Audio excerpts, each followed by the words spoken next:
Okay, good evening.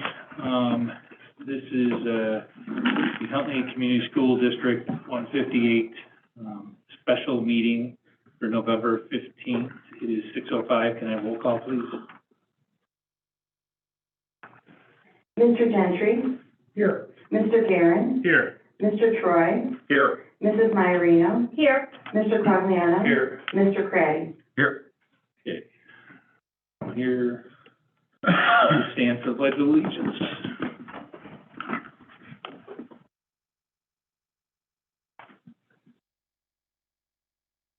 I pledge allegiance to the flag of the United States of America and to the republic for which it stands, one nation, under God, indivisible, with liberty and justice for all.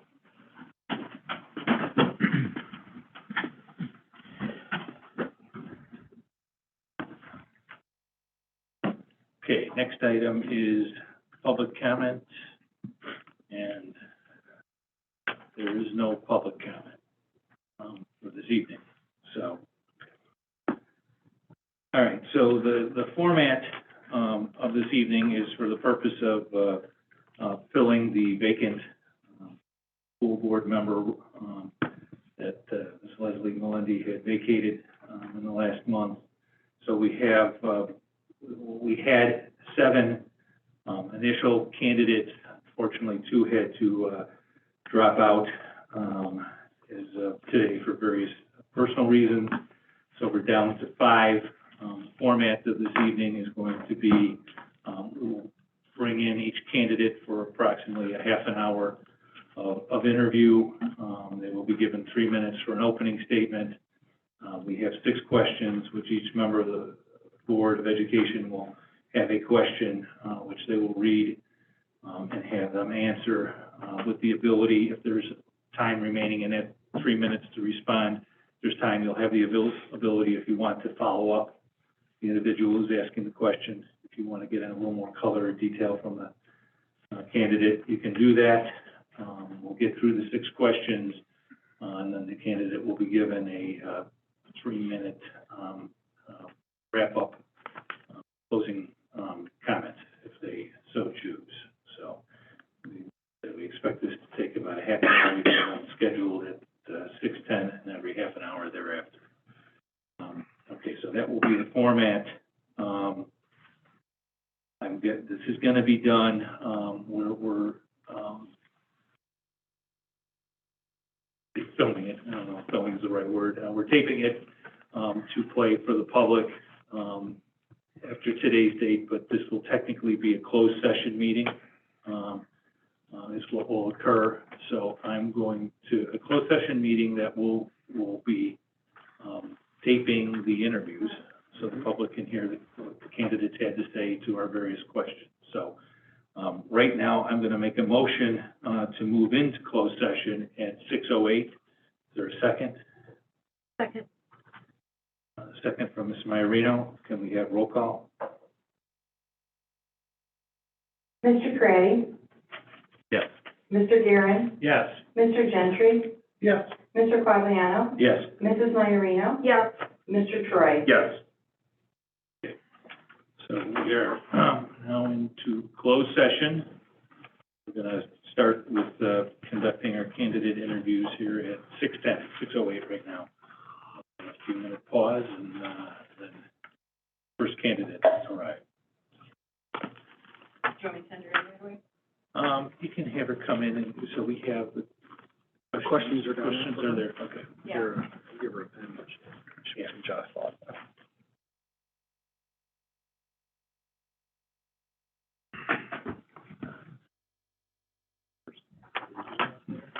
Mm-hmm.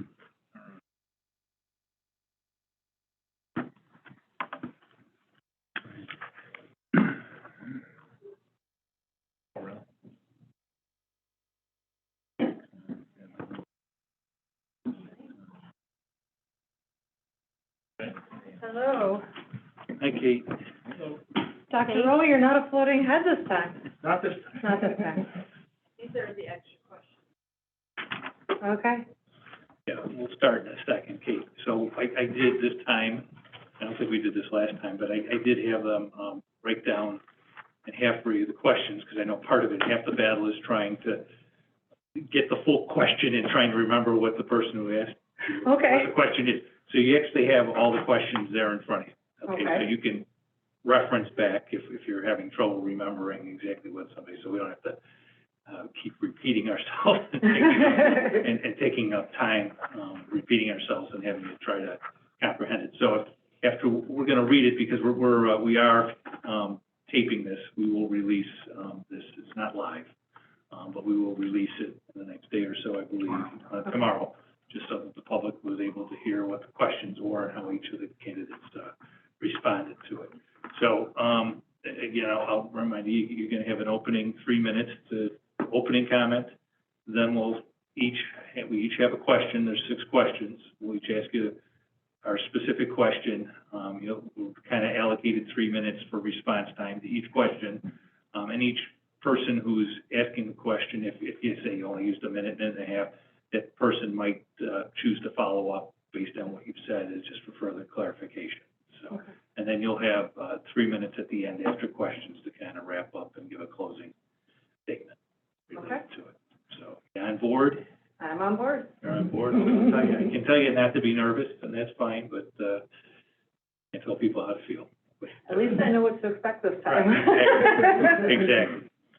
So with that, I'll give you your opening 3 minutes to start. Okay. I'm Dr. Kate Policherry. I have my Doctor of Pharmacy degree from the University of Illinois at Chicago, and I have my Associate of Arts from Winona State University in Winona, Minnesota. My husband and I have lived here for almost 20 years. We moved here days after we got married, and we have 3 sons in the district. My oldest son is a junior. He has high-functioning autism. He has a one-on-one aide in mainstream classes. He would describe himself as socially awkward. My middle son is a freshman. He is in all honors classes and 1 AP class this year. And my youngest son is a 7th grader at Heinemann, and he works very hard for his good grades and tries to aspire to be like his older brothers. I've worked for the Walgreen Company for 25 years, I hit this year. I started when I was 12. You don't know how long I've been with the company. I started as a technician and was a pharmacy manager and a staff pharmacist, and now I work part-time primarily at the Walgreens near Del Webb. And I also teach virtual pharmacy technician board certification classes for the company as well. I'm active in the community. I teach CrossFit at CrossFit Huntley and participate there. I am also active in the community. I coach a lot. I coach with Huntley Youth Football as an assistant. I've taken basketball teams at Huntley Park District. I love coaching. Coaching allows me to develop athletes of character and that are empathetic and have integrity. And it's not all just about the sport. It can affect athletes in other ways too. I also participate in Make-A-Wish Illinois as a wish granter. When I tell people that, the first thing most people say to me is, anybody can do that? Yes, anybody can be a wish granter. It is very rewarding, giving kids with critical illnesses that control back in their lives to make decisions about their wish. I would encourage anybody with any kind of a time to participate, Make-A-Wish. There's over 100 kids waiting to start their journeys. I also participate in the school district. I have participated in the Special Education Advisory Committee since its inception. I love collaborating with administration and other parents and finding ways to improve things for our special needs kids and finding ways to help our parents as well. I participated in the Strategic Planning Committee last year, which I loved because I learned a lot about the school district. And I also recently, I think it was last year, started helping with the Medical Academy, which I'm very passionate about, given that I'm in healthcare. My children have no interest in healthcare at all whatsoever, but I love participating in that because it's an opportunity that I didn't have when I was in high school, and it would have been a game changer. Our kids are so impressive and well-spoken, and I love seeing where their journeys are going to take them. Yeah, I'll try it when you're at the end of 3 minutes. I can hear this thing. I heard it. Oh, okay. I have no idea to what degree people can hear that stuff. Oh, I heard it. No, I heard it. Yeah, I'm not a hard cop, but just trying to. There you go, keep things going. I appreciate it. So I get the honor of reading the first question. Take a second to go ahead. I don't know if you've read any of those questions yet, but look at the first one. Okay. It's not a long one, it's a short one. All right, what do you see as the board's roles and responsibilities? The board's role is to have a connection with the community and represent their views and work with them to benefit our students, as well as overseeing how money is spent with the help of Mr. Altsmeyer, naturally. And certainly, like I said, you have to represent all stakeholders involved and not as any particular special interest. So I am going to follow up on that just a second. So you use the term their views. So when you say their views, The community's views. The community's views. So as a board member, what you're telling me is you think it's not necessarily how you feel, it's more about how you think the community at large feels? Is that how you interpret that? I think you certainly can have opinions, and listen to the community, but it's really about what all the collective stakeholders are wanting as well, but not any particular special interest.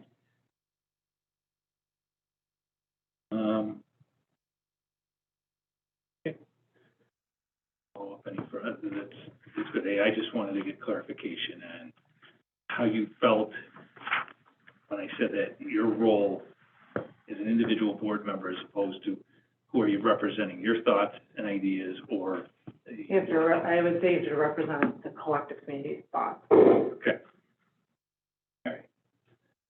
So on to Mr. Gentry is question number 2. Welcome. Thank you for coming.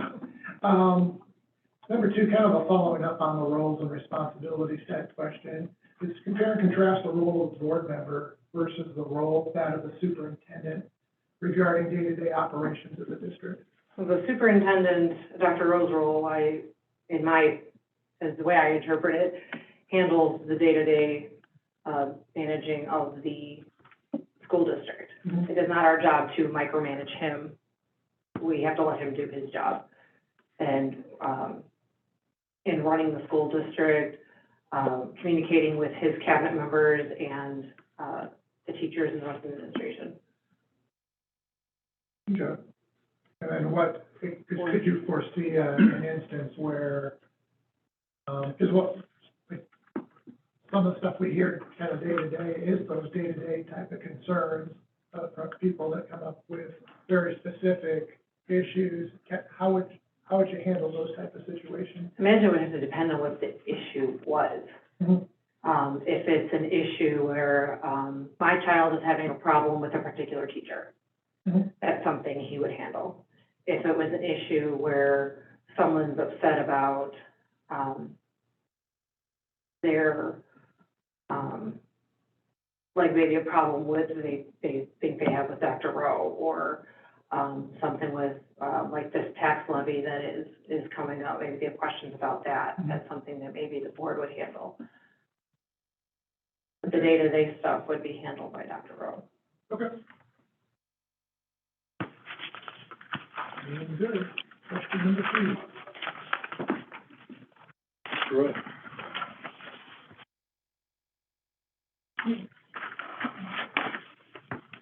As a board member, you're a liaison between the districts. I'll go ahead and read it out. You want to read it?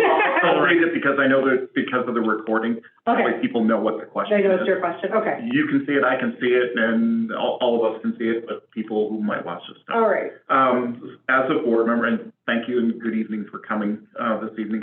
As a board member, you are a liaison between the district and the community.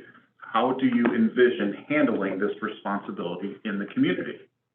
I am very approachable and I'm very authentic.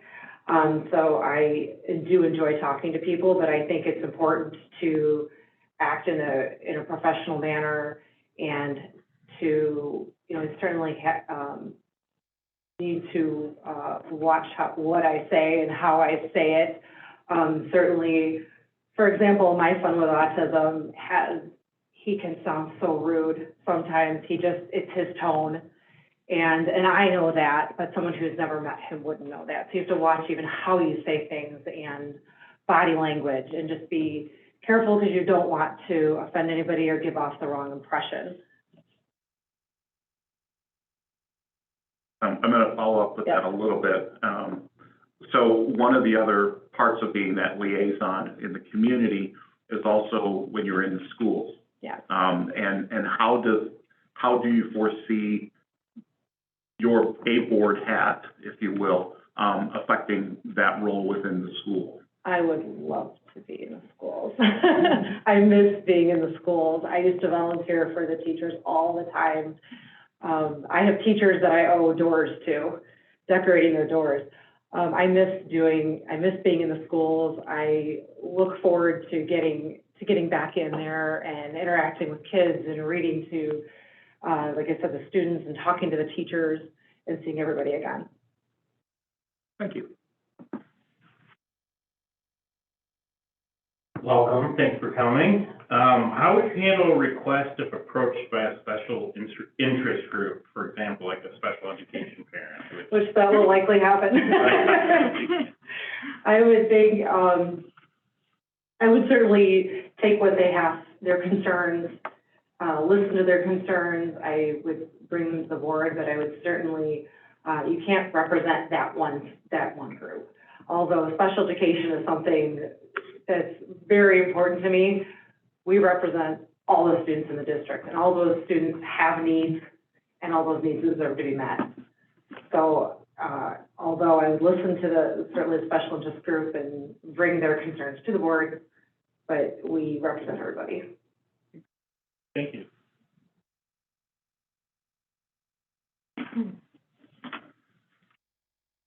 You are next. Hi, Kate. Hello. I know how committed you are to special ed. I saw that, and it's nice to see you here again. It really is. So my question is, number 5, how do you envision remaining balanced in your service to the community when divisive and/or controversial topics face the district? I serve the community in a lot of different ways, and I can see how one might get approached, like if I was out coaching, that I could get approached with a parent's concern. I think I used to keep it separate. I think my service to the community, whether I'm coaching or I am in the schools, in a particular one of the groups I volunteer in, I have to keep that separate from the board work. I would have to, maybe set a certain time to talk to that parent and get their information at a different time. But when I'm coaching, I'm coaching, and I wear the board hat at one time, and I wear the coaching hat at a different time.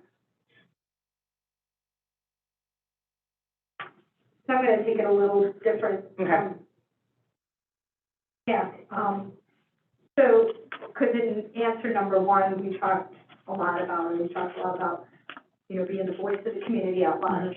So what happens when you are trying to represent the community at large, and then also mixing that or balancing that with, controversial topics that are facing the district. So now you're representing the district, and then you have your community. How would you balance that?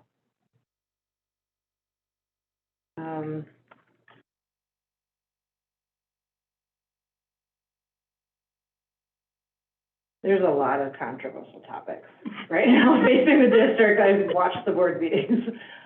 I think, everybody has opinions on everything, and you just have to take with a grain of salt and address them one by one. and everybody has a right to have their concerns and their opinions. But I don't think you can you can't take every one of them to heart. You have to just kind of take them one by one as they come. Yeah.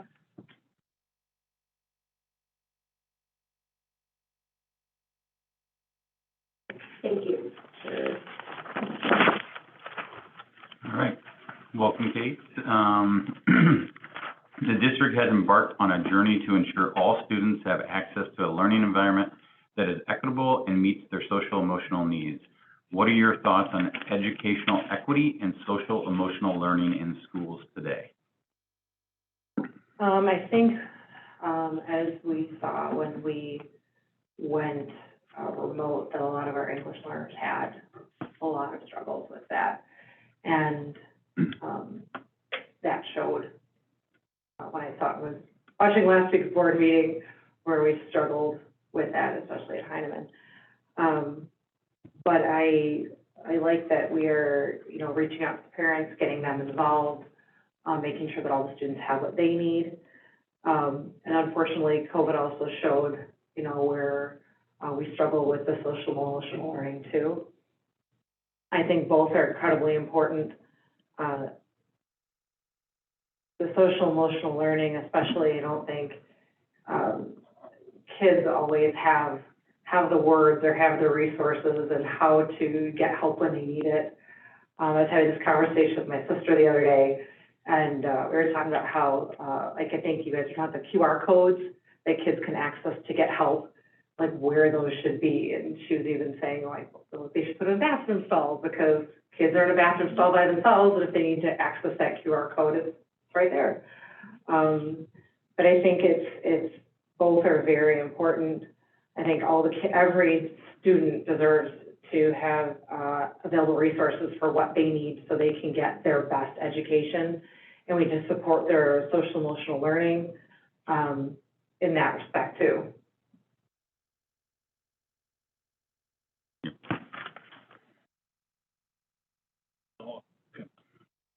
All right.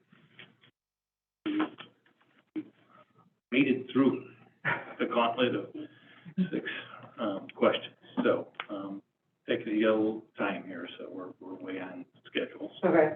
So, I'll give you 3 minutes, but if you want to take a minute or two to kind of collect your thoughts on kind of closing statement you want to have, feel free. You don't have to rush into it. I think I would be an asset to the school board because I am approachable and I'm authentic. I'm a hard worker and I'm a team player. I have a good connection with the community through my volunteering, whether it be coaching or at CrossFit, even through my job. I see people all the time. I really think I have a good pulse on the community. I thank you for the opportunity to spend time with you again, and I look forward to hopefully whether I am appointed and or elected to serving the entire community and participating in a more impactful way. Thank you. Okay. And happy School Board Member Day. No, well, thank you very much for volunteering and being willing to do this and for taking the time out tonight. Appreciate it very much. So, get home safe. I don't think it's too bad out there. No, it's not. So, To shut this off? you can leave it as is. All right. Thank you, Kate. Okay, thank you. Thank you. Thank you, Kate.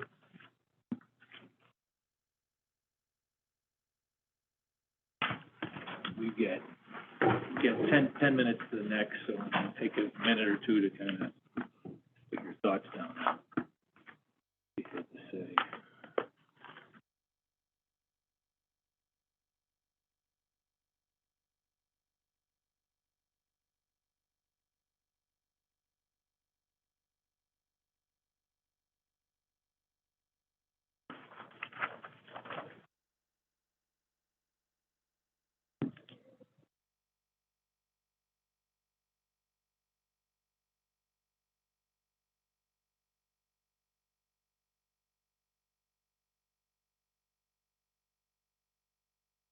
Now, service to the committee.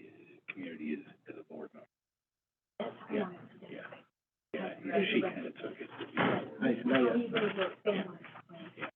know, it's more as a board member. Okay. How do you? I just wanted to make sure. Yeah.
No fair.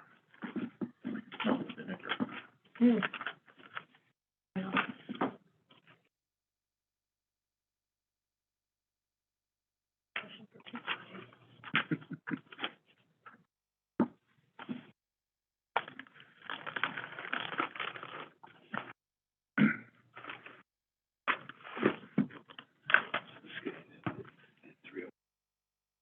The 301 and then.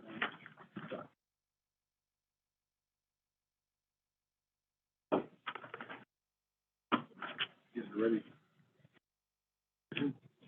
Yeah.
Sean Craig, that's Stephen.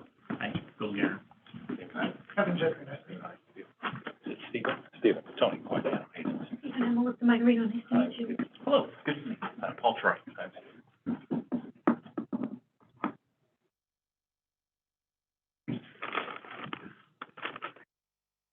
Okay, get yourself comfortable. I'm just gonna kind of give you the real quick ground rules, so you got time here to acclimate a little bit. So we're gonna allow you, the first 3 minutes to start up with an opening statement. questions that each one of us will read, and we've kind of allotted 3 minutes apiece. You have those questions in front of you.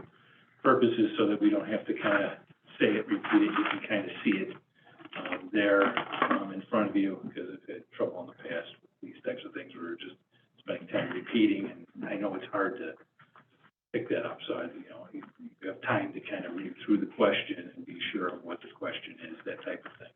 The person asking it, we're allotting 3 minutes for the person asking.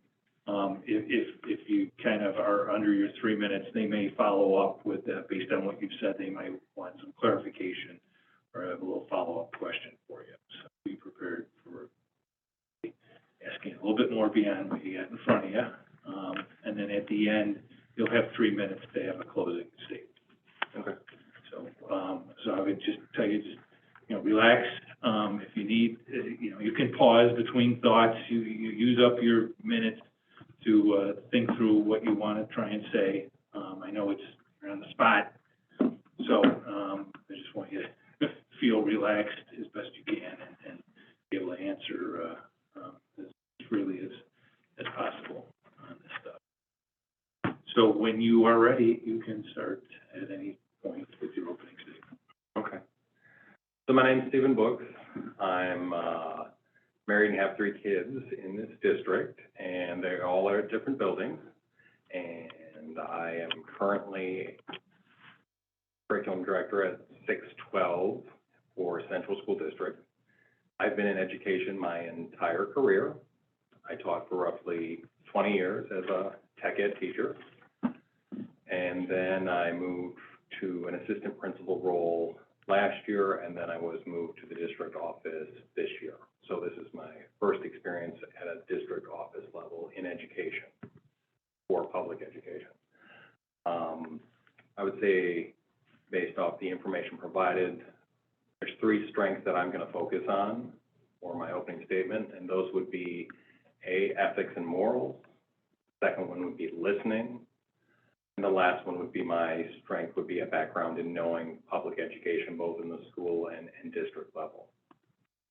So going to the ethic and moral side of it, I grew up, and I really feel strong about this. I grew up on a farm, and that background kind of built the foundation of where and who I became. Working on the farm is hard work, but it also instills values that you cannot shed. And so that combined with church and 4-H and the other organizations that I was a member of, it developed my leadership skills at a very young age. That then gave me the capacity to get to the goals that I set out for myself early on. And so then I was able to achieve those things, and I'm a very goal-oriented person. So the second thing would be listening, and some people may take that for a little bit granted on like, well, everyone listens, but I mean genuine ability to listen and take the viewpoint serious from other people, reflect and understand for what the meaning is behind what people say. I might not be always a person who's going to react the quickest, but I will definitely take in the information and then join in a conversation to share my reflective opinion on where a certain situation might be, because I think it is important, and the only way you can do that is by being a really, really effective listener. On the side of the school district and operations, the years in the classroom gave me obviously a lot of experience in the one-on-one attention that is for students, integrating with, communicating with parents and that aspect, then helping lead committee work and stuff that, going back to U46 when I was there and bringing a program like PLTW into it, learning how districts operate at a bigger capacity, whether that be, we had to bring the IT committee in and all that stuff to every single thing. It's a big deal. The last part would be I'm a very student-centered individual when it comes to my educational practice, because that's what we're all here to do. So sometimes hard decisions have to be made. But you know what? When we stay focused with students as the primary reason, the best result is going to happen. Thank you. Thank you, Steve. All right, I'm gonna be, let's go to the first question. So, first question, take a quick look at it. I don't know if you had a chance to, but what do you see as the board's roles and responsibilities? I think the board's roles and responsibilities have to do with balancing the connection between the community of all stakeholders to be able to represent the variety of opinions that are out there, to best direct the intentions of what the district's future and current status of what decisions are being made in the best capacity to inform them. I think it also is to show the difference of opinions, meaning an expectation that there is going to be some, what I would call professional disagreement and agreement occurring, to be able to come to a concise, direction or decision, whether that be as large as a strategic plan or as small as policy that you work with professional lawyers and stuff to guide what the values of our community. And I don't mean Huntley, I'm talking the entire district community that is represented here. And so I think one of those big responsibilities is really connecting everything together and making sure that we're able to do that effectively. Okay, so I'll follow up on it.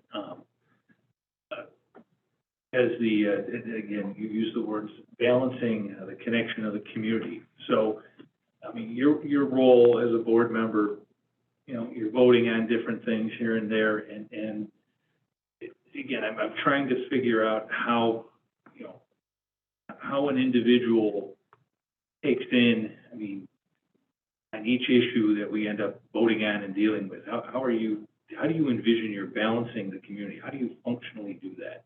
Versus you being an individual, knowing what you know and voting your conscience based on the facts and circumstances before. Yeah, I think the big part is recognizing the fact that as a board member, while you might be a parent, in the district, that is not your sole responsibility as a board member.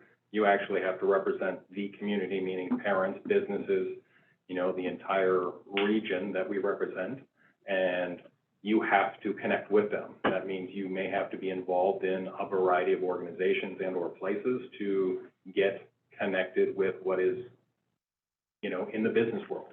It could be the fact of how you're communicating with not just your local neighbors, but maybe other subdivisions and that type of stuff, to make sure that you're active in those things to be able to really reach the audience that you represent.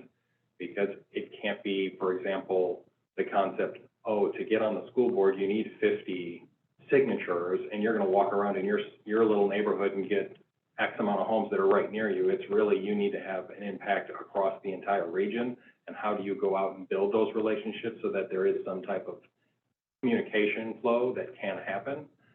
People need to be aware of, it's not a power thing. It's not like you're somebody special because you're on the board, but that you're a person that represents them and you are approachable and you are able to disseminate what their viewpoint is back. Thank you very much. Okay, question number 2 would be, you could compare and contrast the role of board member and the role of superintendent in regards to the day-to-day operations of the district. Well, while the board is per se the largest board of oversight for school district operations, the superintendent effectively is in charge of what I would consider daily operations and manages a administrative team that is going to provide effective leadership across the district in all capacities, both classroom, transportation. You can name every group that must be a part of it for truly functionality of a school district on a day-to-day operations, whereas the school board is going to oversee the general operation that, we are fiscally responsible, we are making decisions on a bigger global sense for our specific school district, and be able to not only meet ISB's requirements, but also meet whatever those needs are for our children as we move forward. So One is more of a direct hands-on, whereas the other one is more of a hands-off oversight scenario. And I'm not saying that Dr. Rowe should be a micromanager in any way sense of the term. I think that management styles are different for different people, but he is the, boots on the ground at that point, being able to be there on a daily basis.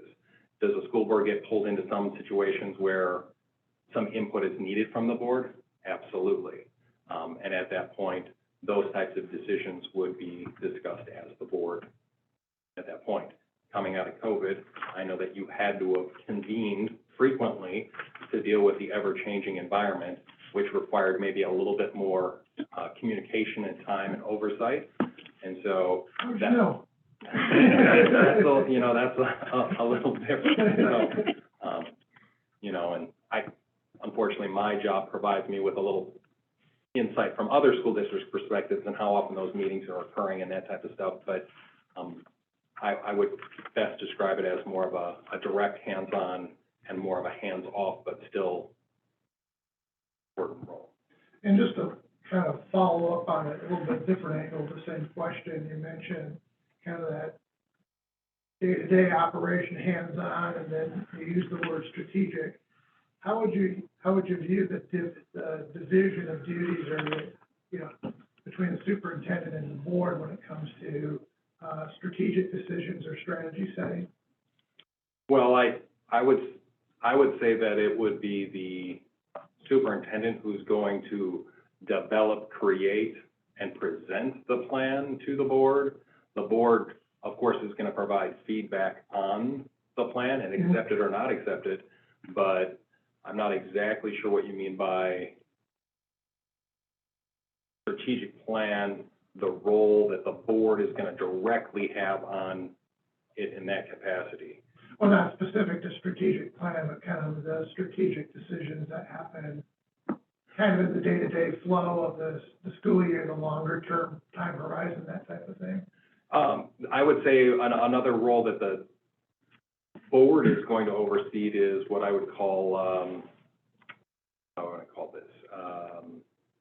Not compliance, but really making sure that accountability is happening when you have a strategic plan, that it's not a plan that is check, it's done. It's a fact of what actionable items are occurring and how is the board getting information back and being able to see the progress that's being made, whereas the superintendent is going to be the person providing leadership to make sure those actionable items are being carried out on more of a daily basis, and the board is really going to be supporting that with maybe some insight, but really watching and still holding people accountable to make sure that those goals that are specific and designed are meeting the measures that have been outlined. Okay, thank you. Good evening. Good evening. Thank you for being here this evening. As a board member, you are a liaison between the district and the community. How do you envision handling this responsibility in the community? Well, I mean, the one thing that I think is really important is the ethical and moral side of knowing your place and responsibility. It is not a representation of, per se, my family. It is a representation of the community. But then there's an entire privacy thing that is really key to the board being successful. I mean, there's employees here, there's students here, there's private information that is shared, and it is important to respect all the people. And sometimes the respect is gained because you know what you're allowed to share and what you're not allowed to share. And you respect the position that you've been granted, and you utilize that to your professional ability. And that means, the things that are to be communicated are communicated, but those that aren't. You also do communicate with community members in a proactive way. It is not a reactive, because some type of situation occurred, now a communication is going to go out in some way or capacity. If elected, it's a situation where there has to be like I was mentioning before, some type of open flow of communication for people know that you are a person that is reachable, you know, and willing to listen and willing to be there and that type of stuff. And so I think a big part of that is making sure that people that are interacted with understand the responsibilities of all of it. And sometimes just being honest and genuine with them is the best approach. I think transparency is great, even when it's to the point of like, I really can't share that. You know, that is in a private session that has been addressed that way, and I'm okay with that. Some people think it's a little too direct, but I think just being genuine and honest with that, when you build those relationships and do communicate, it is appropriate. I'm going to take a little bit of a sidebar on that. So part of being that liaison for me is knowing when to keep the hat on and when to take the hat off. How do you foresee having that responsibility follow you where you go, wherever you are within the community? Well, I guess the responsibility, I don't know if I see it as a hat on, hat off situation. I guess my personality is it would be a part of who I am at that time. And it's not about pride. It's not about, you know, that side of it. It's just about the balance of everything you do, everything you say, everything that shows a reflection at that point in multiple ways. Yes, it reflects on my family, but at that point, it would also reflect on the school district as a whole, and being able to, I think, stand to my genuine ethics and morals. I don't foresee a problem of that exchange of what you're describing on the hat. Mm-hmm. So I probably not answering that question the best way you want, but No, I just metaphorically, obviously. Yeah, I just think that, you know,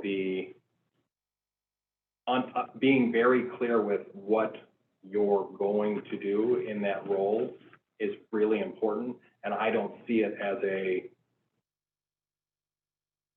per se, my family situation. Mm-hmm. I see it more as a civic responsibility to a community member to step up to fill that role, no matter the commitment of the length that they're able to do it.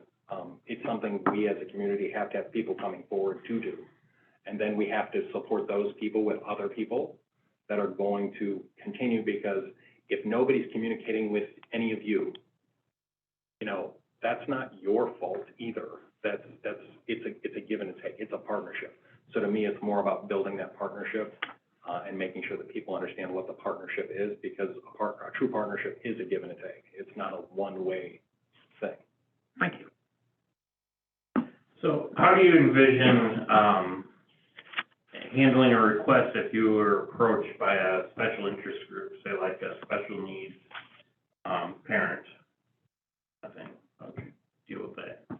If I'm approached about a special interest group, If from a special interest group, if you're approached by somebody who's... I guess, I mean, we have to talk general because there can't be specifics, but I'm going to go back to listening to understand, because sometimes a parent or an interest group may be communicating in what seems like a very direct message or a personal rationale to get something back that's, you know, directly related to them. There could be underlying things that are bigger or more global that have to be researched or found out to find out what really is the root cause or problem that's really occurring that is driving this issue to come to the top surface. And so I guess to me, the biggest thing would be really do the due diligence to find out what's going on, what is causing this form of communication that someone would come and approach, and then what are they seeking? You know, what are they, you know, what is the issue? What are they seeking? You know, some of that type of details, the why it came about, you know, who's involved, who they've approached already. You know, there is, I do believe in somewhat of a order, and it shouldn't be, people should be going straight to any of you directly as board members because you are board members. I do believe that community members, if it is specific to their child, they should be contacting schools directly. That's my personal opinion. And then schools should use a system in place to have that move up the ranks. But I still think that as a board member, of course, you have to have an ear to listen to whatever the situation is, and then communicate effectively amongst yourselves privately, and then communicate with Dr. Rowe or whoever the line of command is that is set up within the school district as you have it set up, to make sure that there isn't also a blind side of like community members are telling a board member, but nobody is finding out in the school district. Like that partnership also is, I think, critical for the effectiveness of school board operation, okay? And really the longevity of good partnerships lasting, because minor things can become big things real easy. Great, thank you. All set.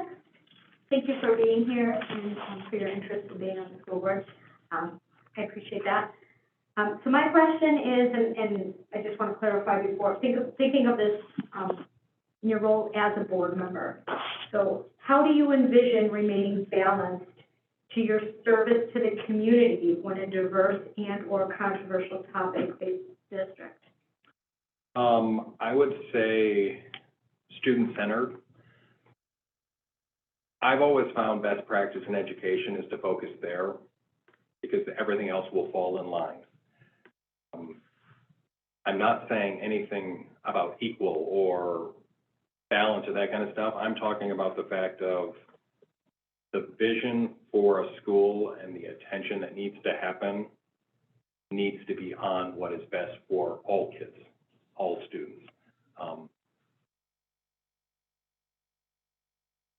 That, I would say, creates balance for me, that leads to success. I don't want to use the word balance in the fact of some type of, you know, teeter-totter of one group or another group. I don't want that to be confused. I want to be very clear that I'm talking all students, and we have a community that is made up of very diverse population, very diverse opinions, very diverse, you know, scenarios that can be taken different directions. But when you boil things back down to decision-making, the key for me would be what is best for all students. I can give you one scenario if that would help you. So one thing that I'll openly tell you is, you know, there's a college and career readiness, you know, standard that really school districts are held accountable to prepare students for. My honest opinion it's career readiness.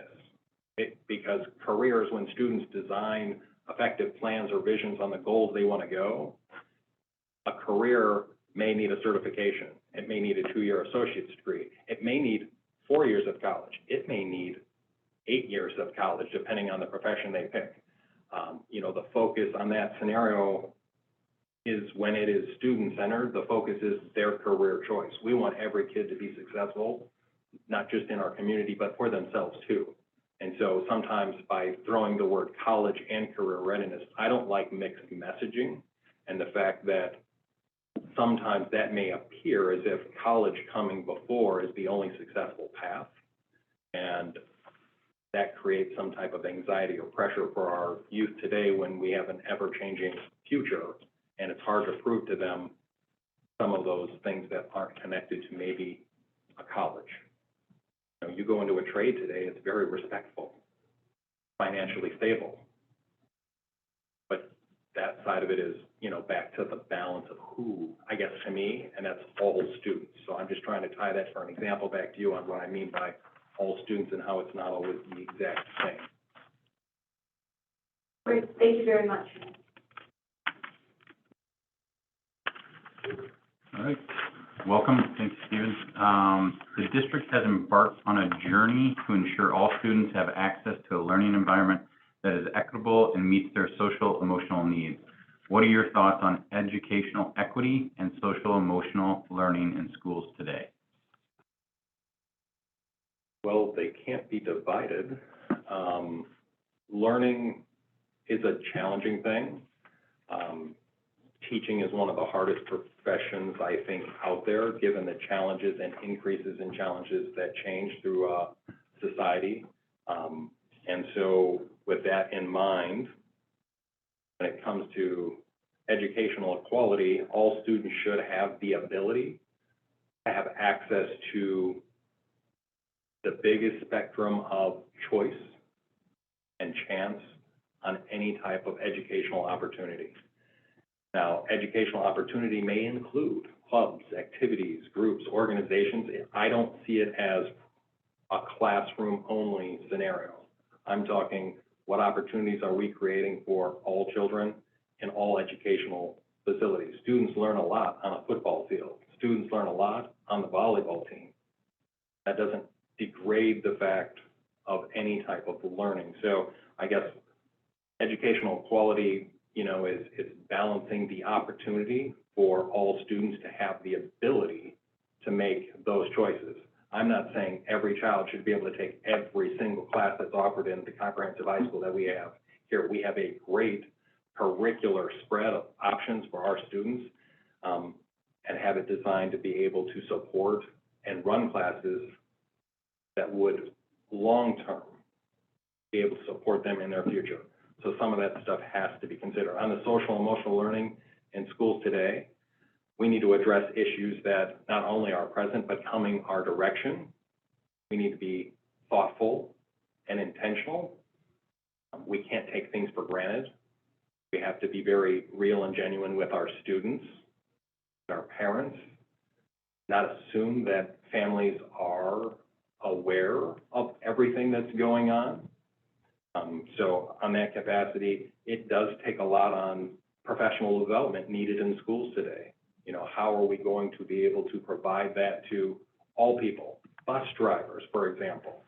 Sometimes people forget the fact that the school day starts at that early in the morning when that child's going to step from the bus stop onto a school bus. What type of social, emotional situation is occurring on a school bus all the way through the schedule of their day, and then bus stop and back home.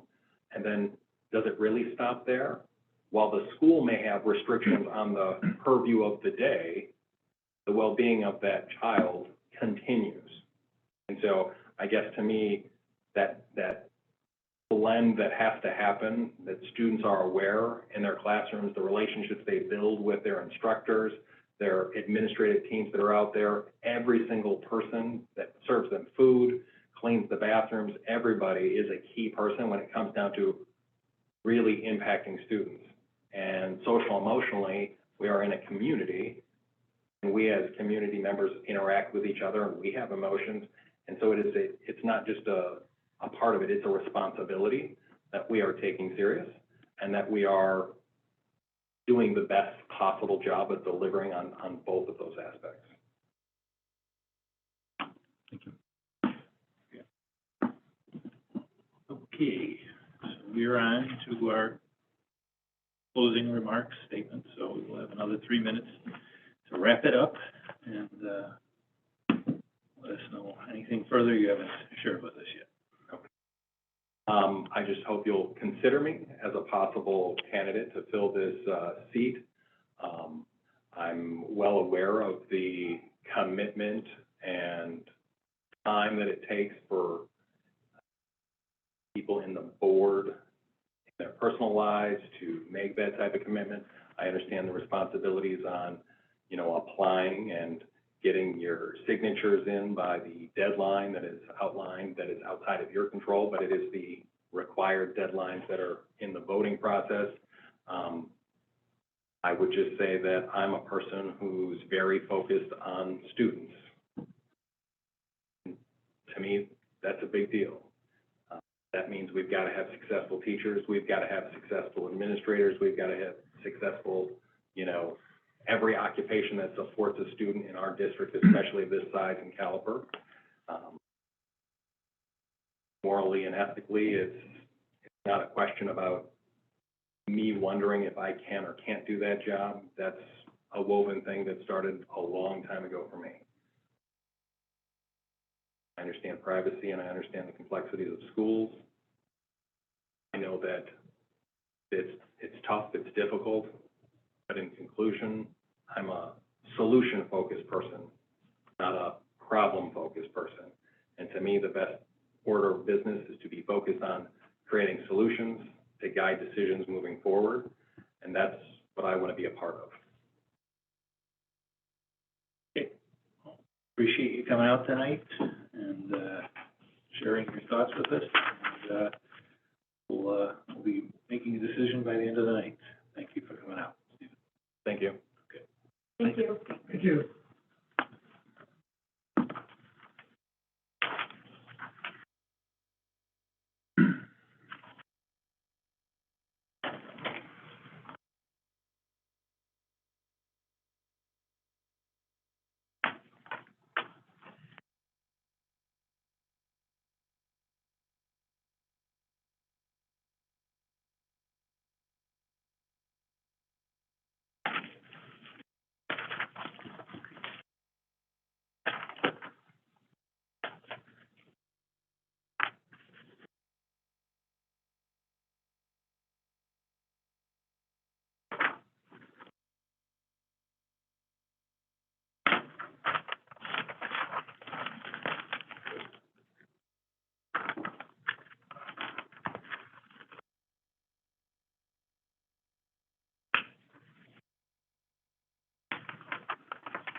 Yeah.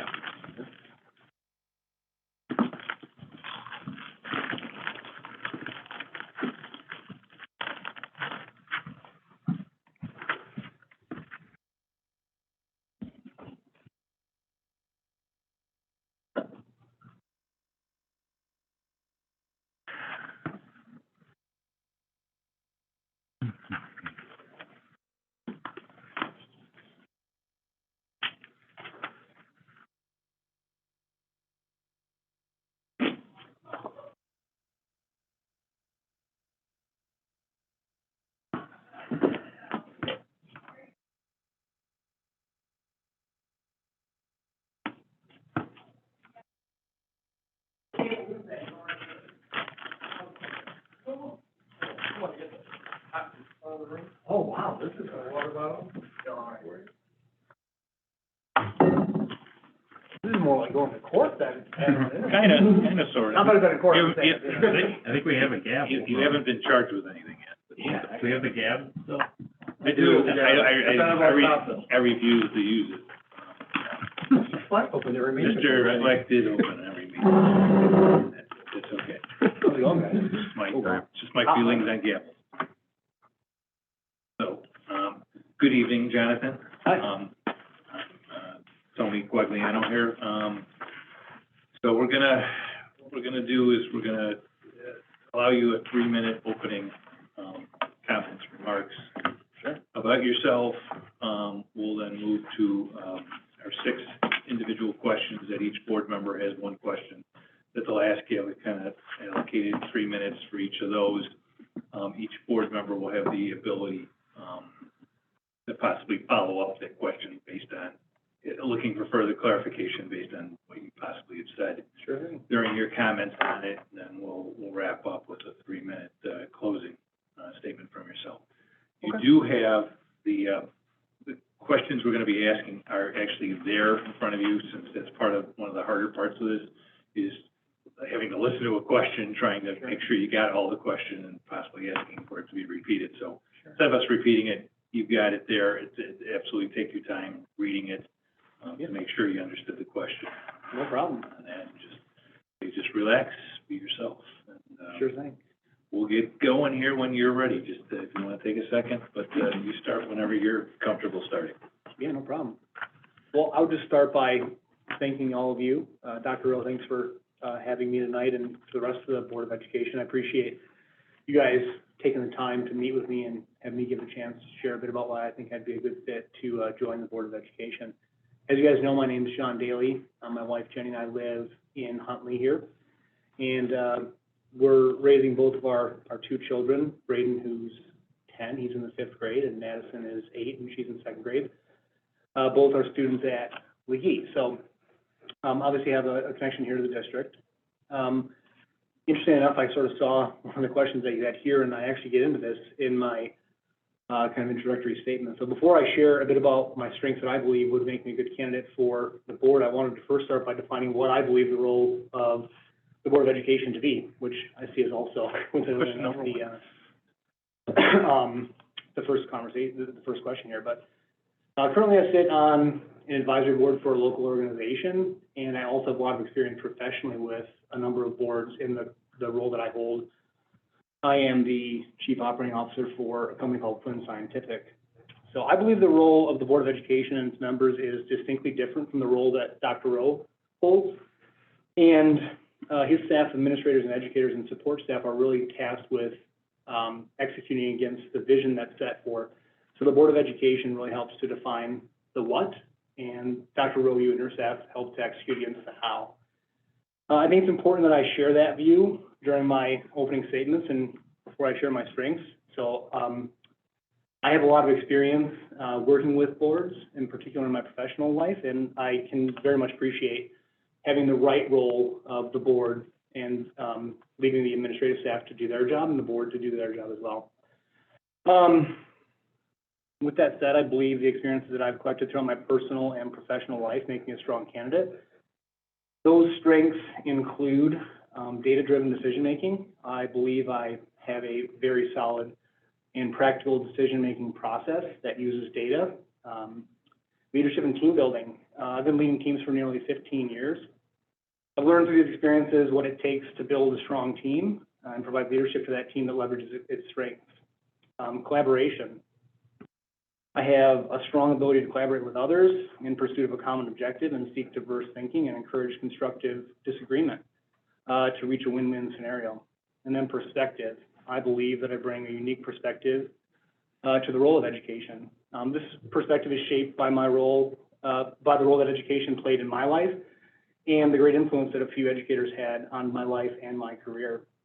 Also, as requested, you guys asked that we declare our intentions to file the necessary paperwork and run if selected, and I'm doing so now. And with that, I'd welcome your questions. Yeah, I think you already hit 2 of them, but that's Yeah, I thought it was important to start out, right, especially given the fact that I run an organization. I'm not looking for that. I really think it's important that the boards be defined as a governing body that allows Scott and his team to do what they need to do. So I'll just morph into it, and I'll see if I can come up with something that adds to that. But so the first question is, what do you see as the board's roles and responsibilities? So, yeah, I mean, just give me any additional thoughts you have, and then I'll try and give you some. I think most importantly, the board's role is to help establish the vision for the district by listening to, the community and to the parents, and also partnering with Scott and his team to ensure that he has the resources that are available to execute against that vision. So what I'll add is you're tasked with, at meetings, reviewing data, and having to vote on it. And so your role, do you feel your role is to vote your conscience or to vote what you believe to to be the conscience or the desires of others? Certainly, it's to vote based on what we think the community is looking for, but also to impart some, our experiences on, the overall perspective of the board. But it's really, imparting the will of what the community is looking for in the vision and mission of the district. Okay.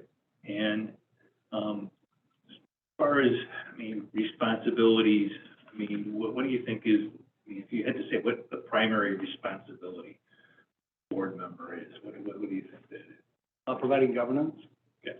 and support.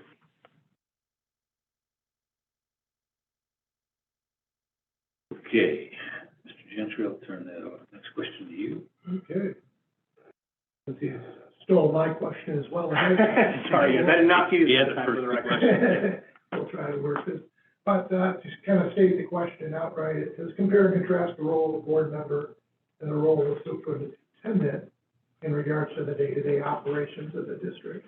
And I'll just kind of leave it generic there and let's just start in, and I'll chime in with some follow-ups. Yeah, I think I alluded to this a bit in my introductory remarks and kind of my response to Tony's question there. But really, it's Scott's responsibility to run the district and to execute against the day-to-day operation. He and his staff of administrators and educators and support staff are really tasked with executing against the vision that the board collectively helps to, to hone in and to define.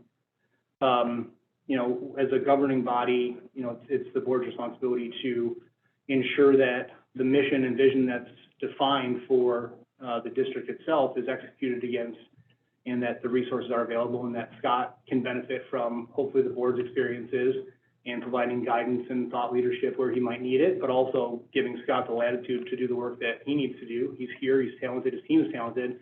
It's their responsibility to execute against that. Okay. And then as you see those roles as defined, where do you see some of the potential intersections where those two objectives and responsibilities may start to overlap a little bit, and how would you kind of delineate when those happen?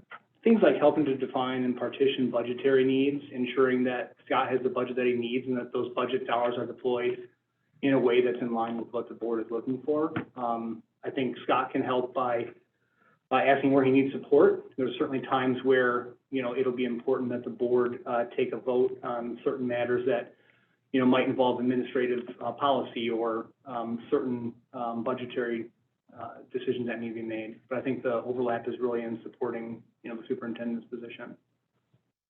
Okay. All right. Move on to the next question.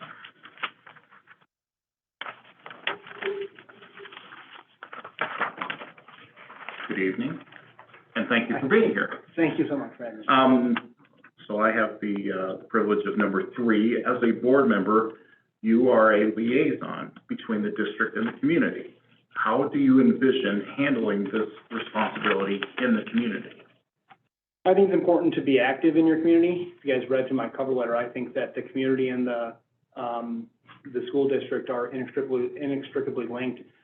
The school district and the community are sort of two sides of the same coin. So being an active member in the community, we're active, my wife and I and our family are active in a number of sporting events. I'm active in a advisory board here in the area. And I think that it's important that while we're out and about, we're engaging with, other folks in the district, whether it be parents or other folks from the community, and understanding what it is that they view is needed in the district, how we might shape policy, how we might help shape curriculum, and understand the needs of the community.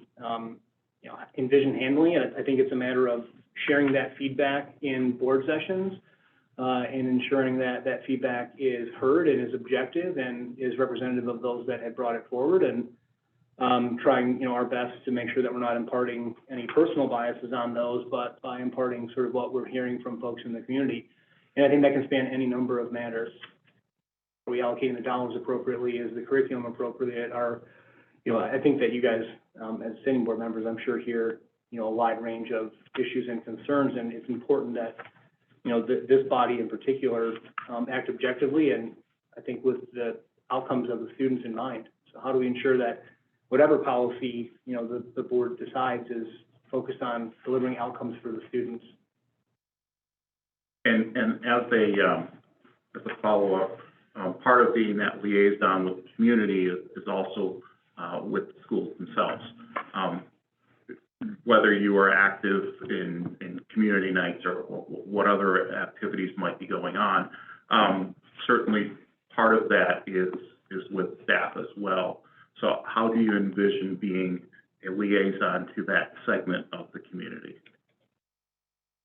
I think it starts with just engaging with them and understanding what their challenges are. In a lot of cases, I learned quite a bit from my wife, who's very engaged. She actually used to work at Lesli Elementary, and I think, you know, has shared some of the opportunities that she's heard about from engaging with, and she has a personal relationship with a lot of the staff, whether they be the teaching side, the administration side, or the support staff side. I think it's important, you know, that those folks are part of the reach out and the engagement from members of the board.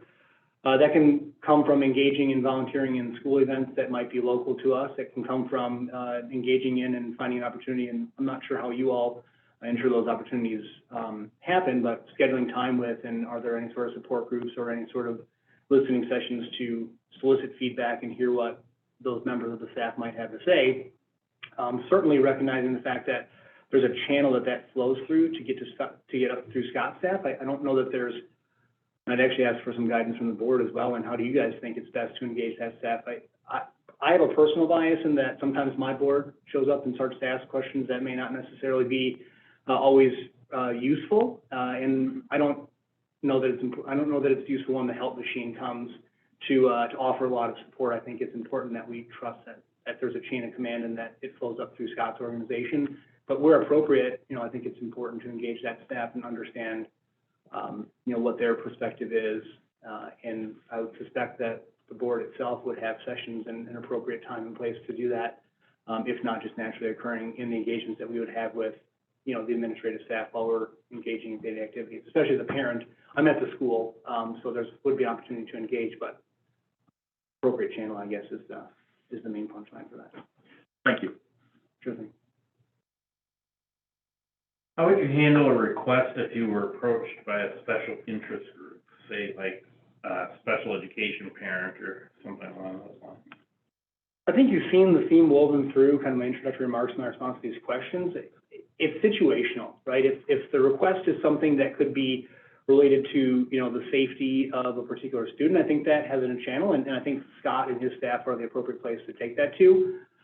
It depends on if it's a potential idea or an opportunity that needs to be shared. It might be reflected in an upcoming board session, or it might be addressed, but it's very situational from my perspective, Bill, and it depends on what that is. And it ranges from a safety matter. I can't imagine why that would be the case that would be coming to a board, but if it was that, obviously, you know, funnel that to the appropriate channels.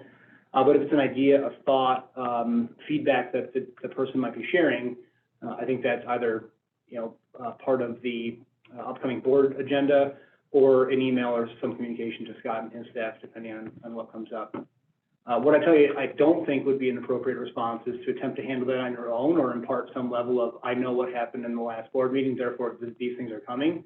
I think it's important that things flow through that, and you know, similar to my response to Mr. Troy's question, the appropriate channel for the appropriate questions is kind of my answer for that. Okay. And a quick follow-up from your cover letter, you've identified yourself as a Packer fan. My question would be still, or? Listen, it was trending downward. It was a decent weekend last weekend, but yeah, it was what it was. Thank you. Yeah. They did pull off the win. I thought about that myself. I thought I'd get it out of the way right away, and what a good way to at least get to know that I've got a sense of humor and a personality. I guess I'm next. Sure. First and foremost, don't be a fair weather fan, because right now I'm like loving my Blackhawks. There you go. They're a rough one, so you stay true to you. Yeah, thanks. My question here is, and thinking of this as a board member, how do you envision remaining balanced in your service to the community when divisive and/or controversial topics face the district? I'd go back to sort of my data-driven decision-making process. How do we make it about the outcome that we're seeking and not about the particular person or the particular complaint. And I think things can get a bit heated, but if we focus on what is the outcome we're attempting to drive, and especially if there's a measure to that outcome, whether that be,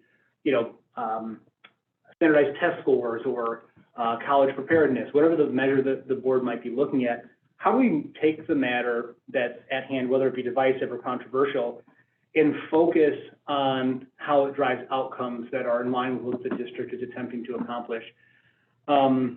I think the other piece as well is that while there might be things that could be divisive or even politically charged, if we focus on teaching the kids how to make decisions, not what decisions to make, what is the framework in which good decisions can be made that are appropriate for you, because each decision is individual. I think that the focus has to be on how we continue to support the outcomes and focus on, individualized decision-making. If there was a thing to teach or promote, it's here's the method to evaluate a particular situation, internalize what's appropriate for you, and make your own determination as to what's best for you. I don't think it's the role of the board or the administration, for that matter, to really opine on things that could be, divisive. I'm sure that they'll be topics that will fit that categorization, but I think it's important that you remain focused on the objective and that we focus on, thinking about how to make decisions, not what the decision needs to be. Okay, thank you. All right. Okay. Thanks for coming. Sure. Okay. Thanks so much. The district has embarked on a journey to ensure all students have access to a learning environment that is equitable and meets their social emotional needs. What are your thoughts on educational equity and social emotional learning in schools today? It's a great question, and you guys saved the best one for last, I can tell here. I have a lot of personal experience in this regard. I grew up in what you could describe as an information desert in a small town in Wisconsin. There's not a lot of access to this. So I feel like I've lived on the side of having a less equitable opportunity than others. But when I think about equity, it's about giving folks an equal opportunity, not necessarily equal tools. And how do you understand and meet the particular learner where they're at and bridge any inequities that might exist that could be social or economic or other disadvantages that they might be encountering. So I have some, I think, personal attachment to this, in that I feel like I had to work a little extra harder to get out of that, and I want to make sure that, when we think about equity, meeting people where they're at and helping to, one, identify where there's inequities, whether they be systemic or individual, and addressing those in a way that, creates a level playing field, but also doesn't create sort of winners and losers in the process. How do we understand what those needs are, and then communicate, the plan in place to bridge the inequities that might exist? If there was a particular example, I'd opine on it more, but in general, I think it's important that folks, that all of the students and learners have an equal opportunity to be successful. And some people might need different emotional or social support or educational support that could be through no faults of their own, could be through, behavioral challenges. How do you make sure that folks have an appropriate and equitable opportunity? And, I don't know that I have a solution that I would offer up, other than it's important, and if there were a particular example, I could opine on that. But in general, I would close with, I've got a personal appreciation for what that might look like, and believe it's important in the way that we, structure our educational experience, especially in this district. Thank you. Mm-hmm. So that's a pretty big one, and I think it's probably the topic of a lot of discussion in this board, I imagine. Worthy of more than 3 minutes worth of time. Right. If people speak a little administration-wise. Yeah, for quite a while at times, so I get it. All right, so we're through the gamut of our 6 questions, and so we'll give you your closing 3 minutes for final remarks that you'd like to make to the board. Yeah, I would just close in saying thank you, and I appreciate the opportunity to share with you all, my interest in joining this body, and hopefully some of my skills and experiences that I think I can offer. I would summarize, as I have, I think, a few times throughout our discussion, that it's important that I share with you all that I recognize the difference between the governance and the advisory board and the Board of Education versus Dr. Rowe and his staff. I share that from personal appreciation as well as just from my own intellectual knowledge of how those two things should work. I hope that I was able to communicate to you guys, you know, why I think I'd be a good fit, but I didn't have any grandiose closing remarks other than thanking you for your time and asking if there's any questions that I didn't answer that you guys might have for me. No, I don't think we have any closing questions for you, but we do absolutely appreciate your interest and taking the time to come out here. Let's get to know you a little bit better. Thanks so much. Thank you, John. Appreciate it. Appreciate it. Thanks. Thank you. Thank you. Thanks all.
You know you're right.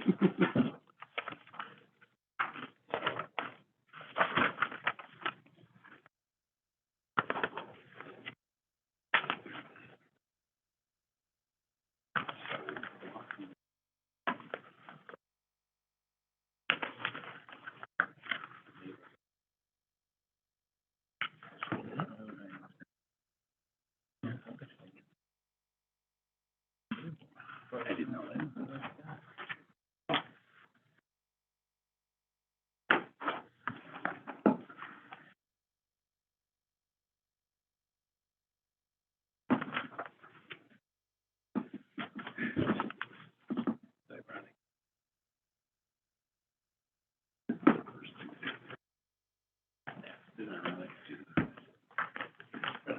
Right there. Yeah. You can see something coming like.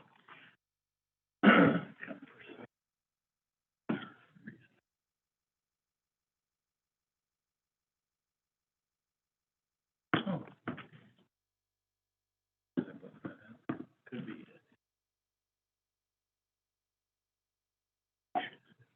There's no action right now. I don't think that.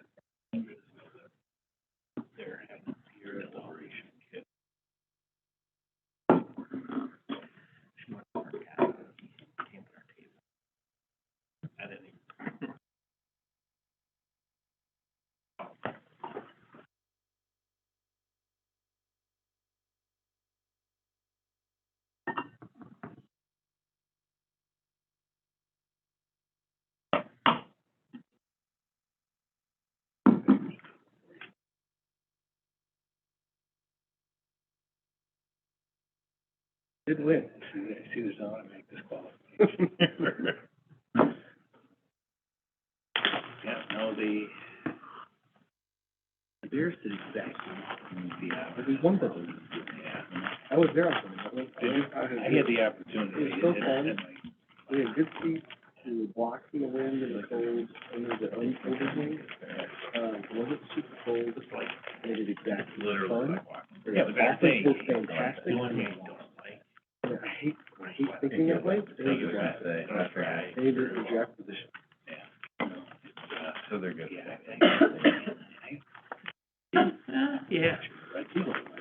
I mean, he is, and he might like to get the reins up again for a while. So we allow the guy to be an athlete out there. Rarely we're athletic. Oh, really? Two mistakes. Kicker and the interception. A bad pick. I didn't even know he was there. I didn't see any of that go on. I saw the video online. God, talk about like starting to cry. Oh, my Lord. You know, I had, three choices. Yeah. The Raider Nation leaders reached out today. They want to do a students thing that they want to put on during basketball. More in my heart. I was so happy to see they are taking something. They want to plan something instead of the adults doing it. Fantastic. Yeah. Right. Cool idea too, actually, like you buy duck, it's numbered. Right. And everybody in the bleachers, and there's like a target at midcourt, and during halftime, everybody throws it out there. Whoever is closest to midcourt, they pull the number, that person wins the, sort out a gift card or something. Right. Golf outing. It is, like dropping the golf ball. Well, with the putting. Mm-hmm. To that comment. Yeah, that was a neat idea. That's pretty awesome. All right. You ready? Yes. You need a new water out there. You need a new water.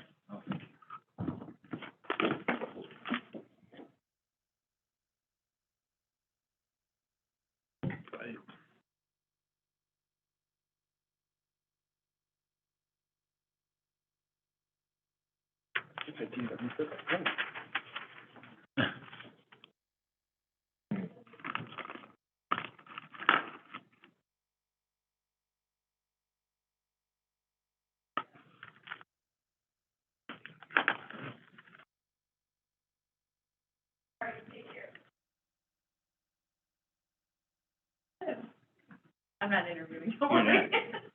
Come on.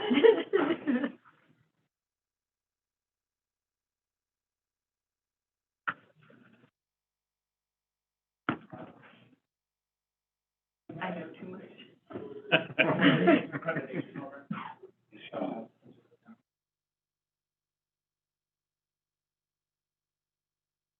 Sounds great.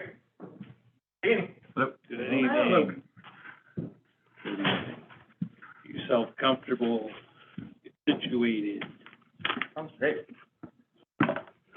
Kind of give you the general lay of the land here, how we're going to go about it. It's going to start out with 3 minutes allocated for you to give an opening statement, remarks. Then we have 6 questions that each board member here will read to you.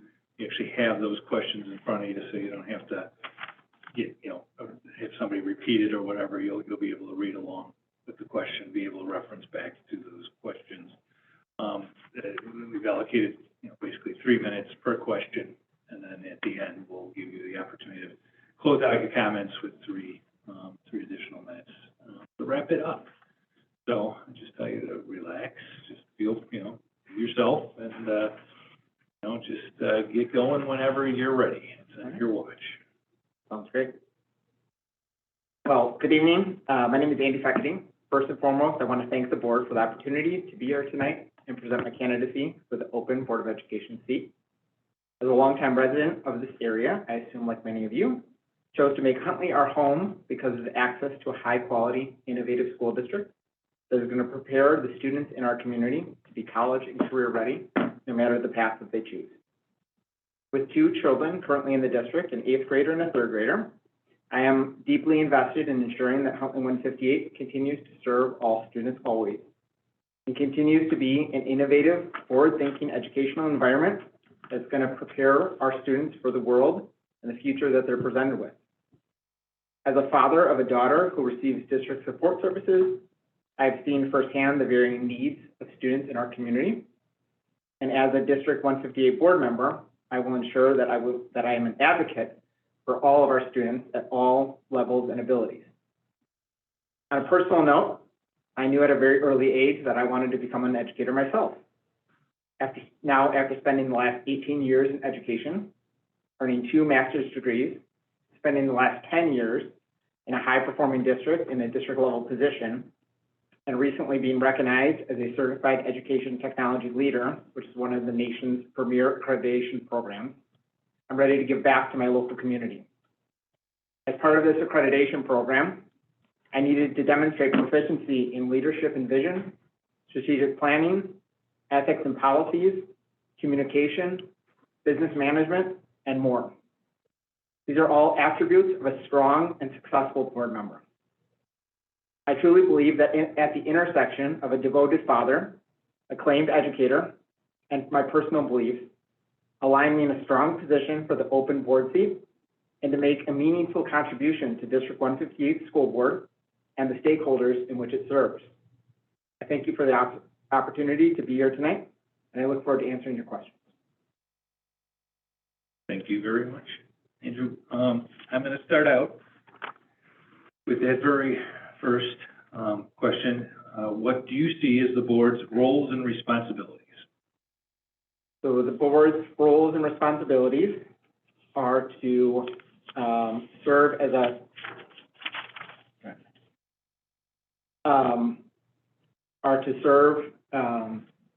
the community in which, and its stakeholders. The responsibilities are to set educational policies and goals and objectives for the district, to put leadership in place throughout the district, appoint leaders throughout the district that will work to carry out these strategic plans and goals, and be a voice for the community as well. What is the original? Sorry, I forgot to turn it on.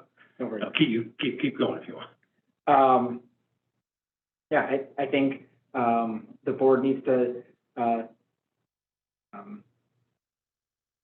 think I covered my thoughts there. And so I'll follow it up a little bit, and I forgot to mention that each person asking the question may have a follow-up Sure. question based on possibly how you've answered to get further clarification. So, as a board member, how do you see yourself interjecting your personal thoughts and beliefs and balanced against the community? I mean, do you feel as a board member you're just voting based on the items we vote on, based on what you believe, or do you believe you're representing community values? And if you feel you're representing the community, how would you get a pulse on that?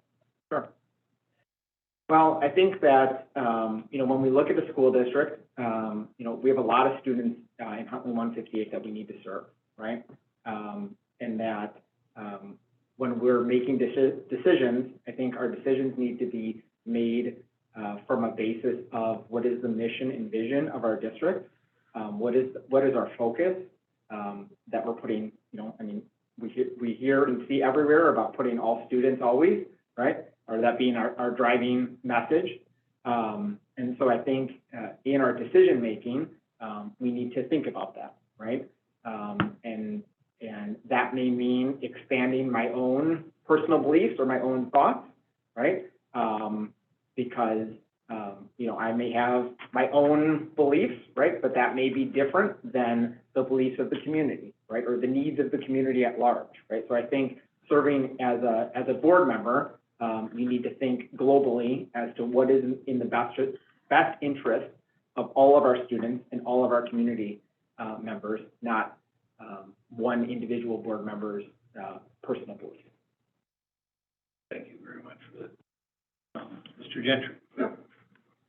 The second question I had would be to compare and contrast the role of the board member with that of the role of superintendent regarding day-to-day operations in the district. Sure. So, a really see that the role of a board member, is to, monitor, those long-term vision pieces for the district, right? The role of the board member is to set those policies, set those goals, put that strategic plan in place in collaboration with the superintendent, and district level leadership. But that a board member's role is not necessarily to be involved in the day-to-day operations of the school district, right? We have Dr. Rowe, who is, very, excellent superintendent, right? And other, excellent administrators in this district that we need to put our faith in as a board, to carry out that day-to-day operations. And our role is to, or the role of the board, is to stay aware, up to date as to what's happening, right? To be current, but not necessarily having our hands in the pot of those day-to-day operations. Okay, thank you. Thank you.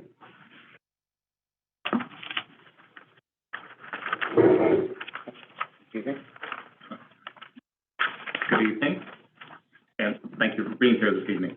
Thank you. As a board member, you are a liaison between the district and the community. How do you envision handling this responsibility in the community? I see this in a couple of really important ways. One, I think the way that you carry yourself in the community is extremely important, right? As a board member, you are a direct representation of the school district out in the community, right?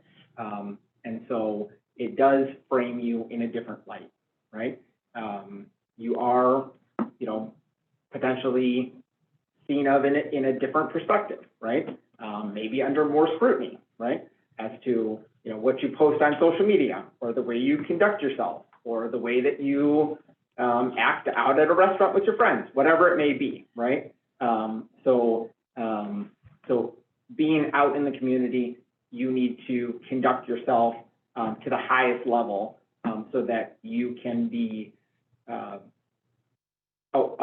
strong representation of the school board and of the district itself, right?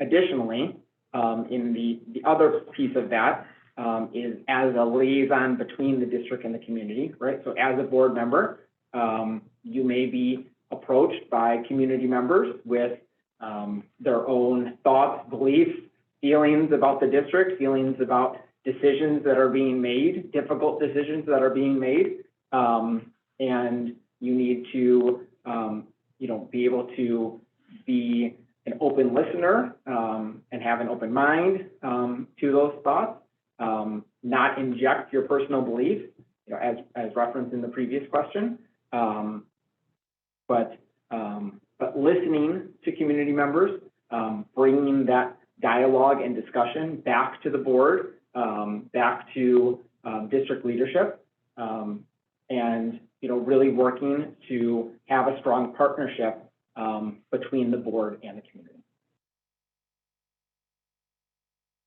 And as a follow-up, part of that community involves our staff.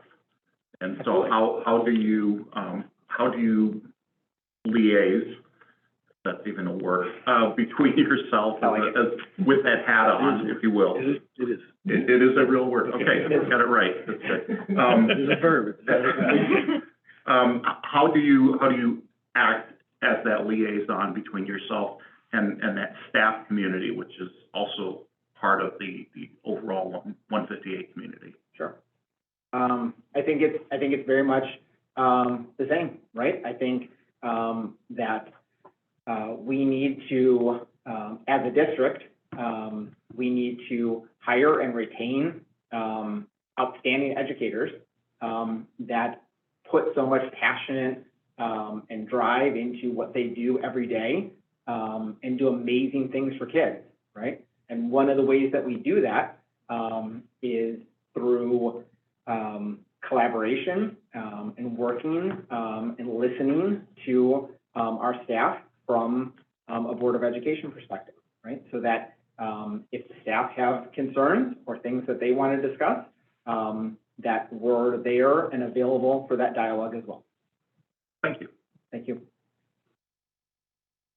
How would you handle a request if approached by a special interest group? For example, like a special education parent?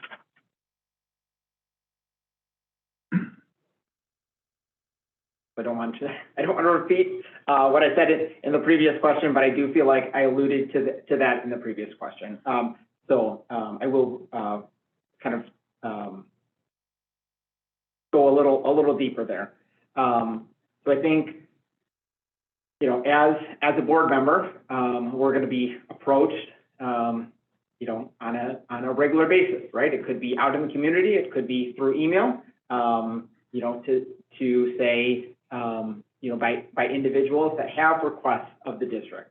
I think the important thing is to be a good listener, right? Take time to listen to the request, listen to the concern, listen to whatever it may be. I additionally think that it's really important to not react in that situation, to not give a conclusion, to not say, oh yeah, you're totally right, we're going to look into that and I'll get, you know, have a response for you tomorrow, right? Because that's overstepping, especially as a board member, right? That goes back to Kevin's question about the day-to-day operations, right? So I think it is to listen to that feedback, right? Take that information in, process that information, and then bring that information to the appropriate parties, whoever that may be, to discuss whatever those next steps would be, right? So, you know, after listening to this parent, right, I may engage fellow board members in this conversation, right? Hey, I was out at Target, right? I got approached by, you know, Scott. He has some concerns, right? Can we talk about this? See what next steps we want to take, right? I bring it to Dr. Rowe's attention. Bring it to, you know, for the special education one, bring it to, you know, our directors of special education, or you know, our assistant superintendent for special, you know, whoever the right individuals would be, to, you know, to kind of have that information. And then, you know, once we have a response, right, you know, then we respond appropriately and timely to that individual, right? But I think it's really important that that we take that in steps, right? That it's not an individual speaking from their personal beliefs, right? That we have to remember that there's 7 of us, right, that represent the Board of Education, right? But there's a lot more of us that represent the district, right? We talk about the staff, right? We talk about administration, and that by me speaking out as a board member, right, I am potentially speaking for a lot more individuals, right, that would be out of turn and out of place, right? So that would not be appropriate. So I would make sure that I have had the opportunity to collaborate with others, and then once that collaboration is complete, follow up with that appropriate and timely communication. Great, thank you. Thank you. I am next. Hi, Andy, how are you tonight? Hi, Melissa. Nice to see you. Nice to see you as well. So my question, and I just want to clarify with this, is think of this in your role then as a board member. How do you envision remaining balanced in your service to the community when divisive and or controversial topics face the district?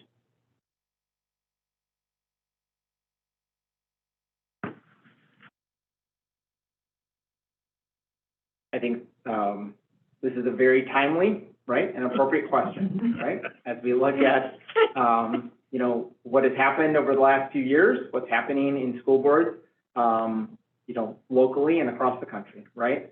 I just had my, as a personal note, I just had my parents in this weekend, visiting from Michigan, and they were saying that some very, you know, interesting individuals were elected to their school board with some very divisive and controversial opinions, right? And we were having some dialogue and great discussion about what that means and what that means for their school district and what that means, they no longer have school-aged children, but what that means for their community and how that impacts that. So I think as I think of this from a board member's perspective, I think of what is the mission and vision of District 158. And that needs to be the focal point of everything that we do, right? And when we lose sight of that, right, that is where we get ourselves in trouble, right? That is where, we lose track, right, of what our real purpose is, right? And our real purpose is the students in which we serve on a daily basis. Students who come running into our schools, right, at 8 a.m., whatever the bell time is, right, every morning, excited to learn, right? Excited to see their teacher, excited to see what's next, right? I can't tell you how happy my daughter is, right, when she goes running into Huntley every morning, right? It's the happiest moment of her day, right? Because she's so excited to see what is on the other side of that door for her, right? And as a board, we need to ensure that that's what we focus on, right? That we focus on students, their experience, and keeping our schools a positive place for learning. And that is what I think is really important.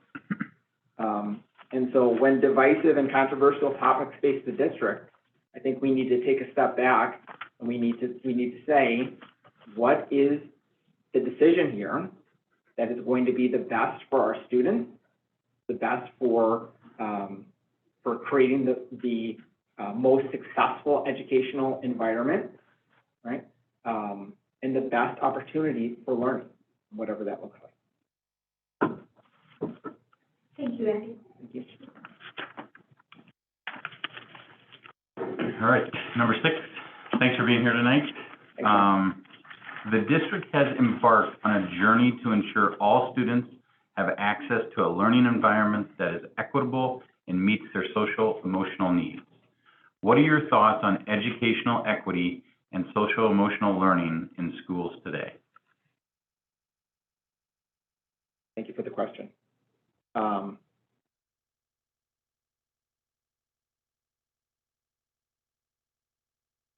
So I'd like to take each in a separate bucket, if that's all right. So first, as we speak to educational equity, right, we know that all of the students that come to 158 do not come from the same background. They do not have the same experience. They may have, many resources at home. They may come from few resources. They may have, parents that are working in the evening. They may have parents that are home and to support with homework in the evening, right? So our students are coming from a lot of different perspectives, backgrounds, and as it relates to educational equity, we need to ensure that we're creating programs and experiences for all students, right? All students always. So we put all students first. We ensure that we're creating those experiences for students to be successful, and that we're providing an equitable learning environment for all of our students. And I think that that's extremely important, right? As it relates to social emotional learning, I think, as I spoke in my opening statement about, really preparing our students to be future ready, right? Whatever that looks like, right? College, career, trades, whatever path students are going to go down, we need to prepare our students for that, right? We also need to prepare our students to be successful in the classroom, out of the classroom, in the community, right? And that starts at the preschool program, in 3rd grade, in the middle school program, all throughout, right? And some of that is looking at, thank you.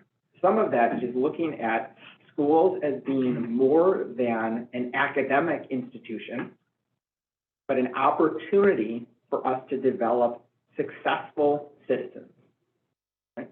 And part of that developing of successful citizens is that development of SEL, right? Social emotional learning, right? When you look at the CASEL framework, which is kind of the gold standard in social emotional learning, I know something that is used in District 158, but it has so many components that are essential to creating positive individuals, right, that will have positive citizens, right, that will have, you know, an impact on our community, right, whether that's self-directed, self-motivated, right, whatever those elements are. Please don't ask me to recite them all at the moment, but I think I could stumble through it. But I think that's really important, right? That we're beyond the point of schools being an academic institution and being a learner institution. Thank you. Thank you. Okay, made it through the 6-question gauntlet. Thank you. Take a breath, take a swig of water. There you go. There you go. And you'll have your 3 minutes to wrap up with closing statement.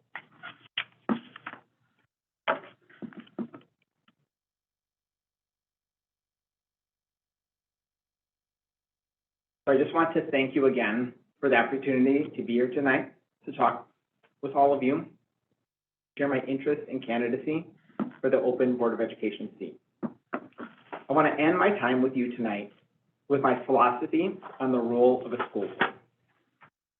I believe strongly in the power of collaboration between the Board of Education, the district, the staff, and all of the stakeholders. I recognize that the major function of the board is to establish educational policies and set goals and objectives for the district. I have faith and confidence in Dr. Rowe, our district administrators, to carry out these policies and goals.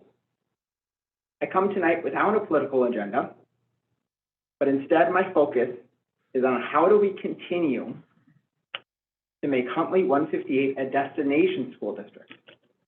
And how do we continue to provide the best educational opportunities for our students and for our community? I thank you for your time, and I thank you for having me. Okay. Thank you very much, Andy, for taking the time out tonight and for putting your name in.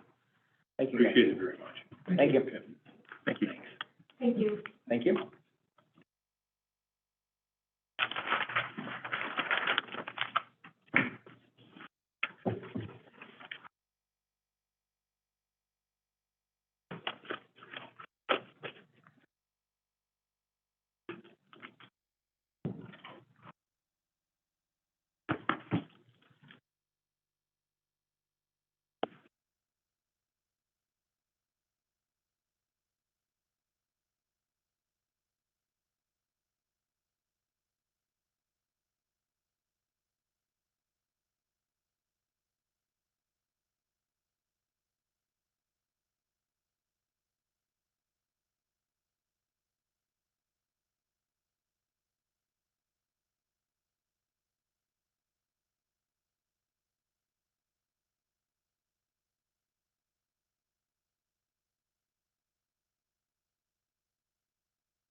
I mean, you think about it.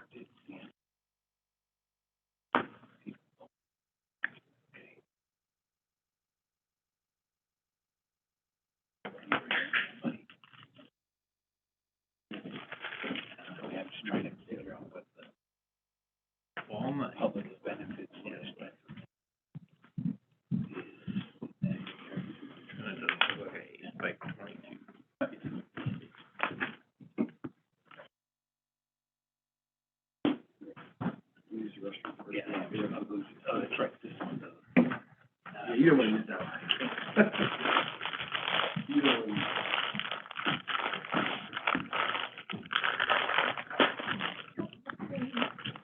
Andy took it. Yeah. I'm surprised he's the first one to take him. Like, Well, that's what I heard everybody. yeah, no, I agree.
Cool.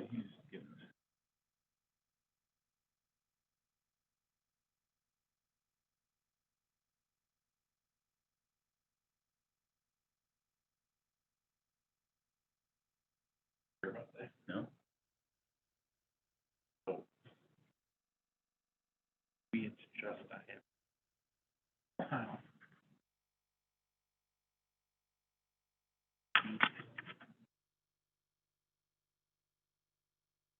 they're not even on the floor. They're, you know, closer to the stage. They're up to the side. $1,500.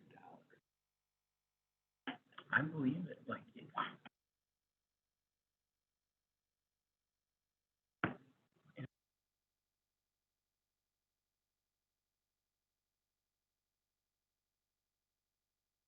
Right. Exactly. All the CDs. Yeah. Yeah, there's healthy. Mr. Quagliano have his little buzzer? He does, you're gonna hear it over every, after every No. one. Try to mute that. Still waiting on Mr. Gentry, I didn't realize it was up. it's only gone off a few times. Yeah, it really doesn't come Keeps into our play, pace. but just kind of so we know where we're at time-wise. Sorry, Mr. Is this a written test? It is not. Kind of, sort of. Not a test at all. Yeah, so just a heads up, there is a list of the questions we're gonna ask, just so we don't have to repeat ourselves, so you kind of have it in front of you. Okay. On it.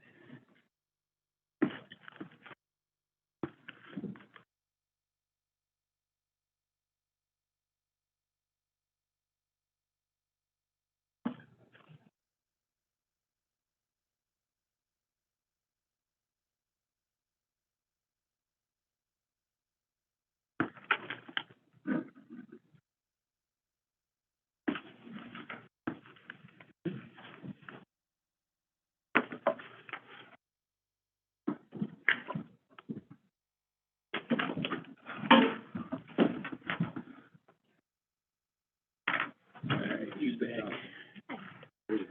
Okay, I'll give you the general format, Andy. So we're gonna give you three minutes, opening statement comments that you'd like to make, and then we have 6 questions there that each board member will ask. We're kind of allotting the 3-minute time frame for it, 'cause it's not hard and fast. But, each, person who's asking the question, they may follow up, based on how you've responded with a question or two off of that.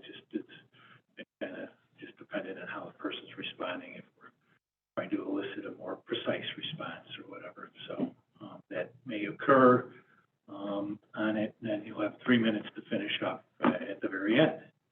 So I would just tell you, relax, take your time, be yourself. You know, you don't have you don't have to rapid fire out. You can pause for, a second or two and get through stuff. So when you are ready to go, feel free. All right, I'll start with the opening statement. So I've got it written, so I'll kind of just read it if you will. Thank you all for the opportunity to apply to be a District 158 Board of Education member. My name is Andy Bittman. I am a resident of District 158.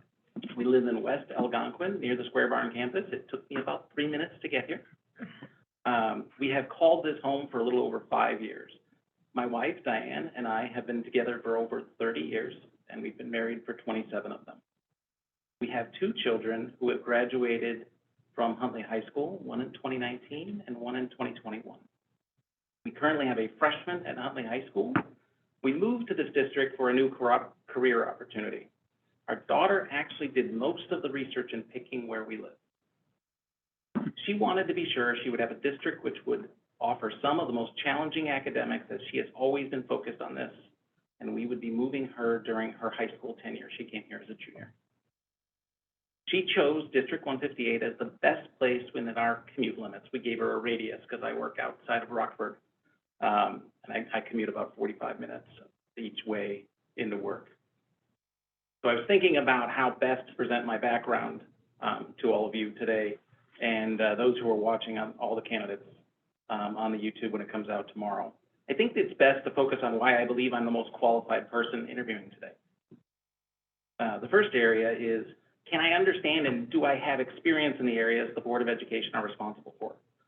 So a little bit about my background. My first experience as an engineer. I have a degree in electrical engineering from Marquette University, and I worked for a small startup right out of college. I was employee number 4. With this, I was able to wear many hats. 1 month after graduation, I was interviewing people to add to the company. I designed over 50 different products during my first 4 years. And for anybody who's in product development, you know that that's a pretty absurd amount. We turned around a lot of products. I had a couple that actually went up on a space shuttle mission. I was able to create prototype hardware for lane checking that Carnegie Mellon was doing. So all of our cars have that now. In the mid-90s, they were developing that, and we were on the forefront of it. Something we all take for granted now. My entire career has had a technical focus in all the companies I have worked for. Over time, my responsibility turned from engineering into management. People development has always been a passion of mine. I've been, for the past 5 years, in charge of the North American site in Loves Park, which is HR, sales, operations, the whole site. For an Italian company, we have 50 sites across the globe. We focus on building machinery that builds products, so really automation, if you will. So we're building things that build the stators that go into electric vehicles, rotors that go into electric vehicles. We have machines that build auto injectors for a lot of the pharmaceutical companies. Basically anything you might need to do that, and I'm going to need a little more time. Go ahead. Sorry. With all of this, I have a deep understanding of finance, budgeting, and the changing legal landscape in human resources, especially in Illinois. This was built from a foundational education from Duke University, where I got my MBA. It should be clear I have covered the core requirements for a good Board of Education member. However, why I'm here today is what sets me apart from the other candidates. I have a deep passion towards making public education work. I grew up in Illinois, and I had all my K-12 schooling in public schools. The district I came from, which was Naperville 203, has been considered the national best district for decades. I understand what it means to be a destination district. While every district has issues, I can remember the influence of my 8th grade science teacher would not accept mediocrity. It challenged me to become a much better scientist at age 13. I bring this example up because I want this district to be a destination district.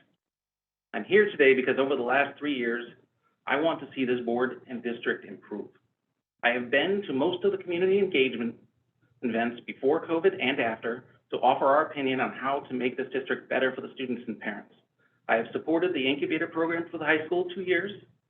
As part of the group of interested parents, I have participated in several district parent meetings to help drive communication and improvement in the district. I have watched almost every board meeting, been at many of them in the room, and spoken several times through public comment. In fact, I think I've met all of you through these things, and We've all talked about that. When this position came available, it was a difficult decision with how the community has treated people who run for the Board of Education. But after all of this effort, I believe that now is the right time. This is who I am.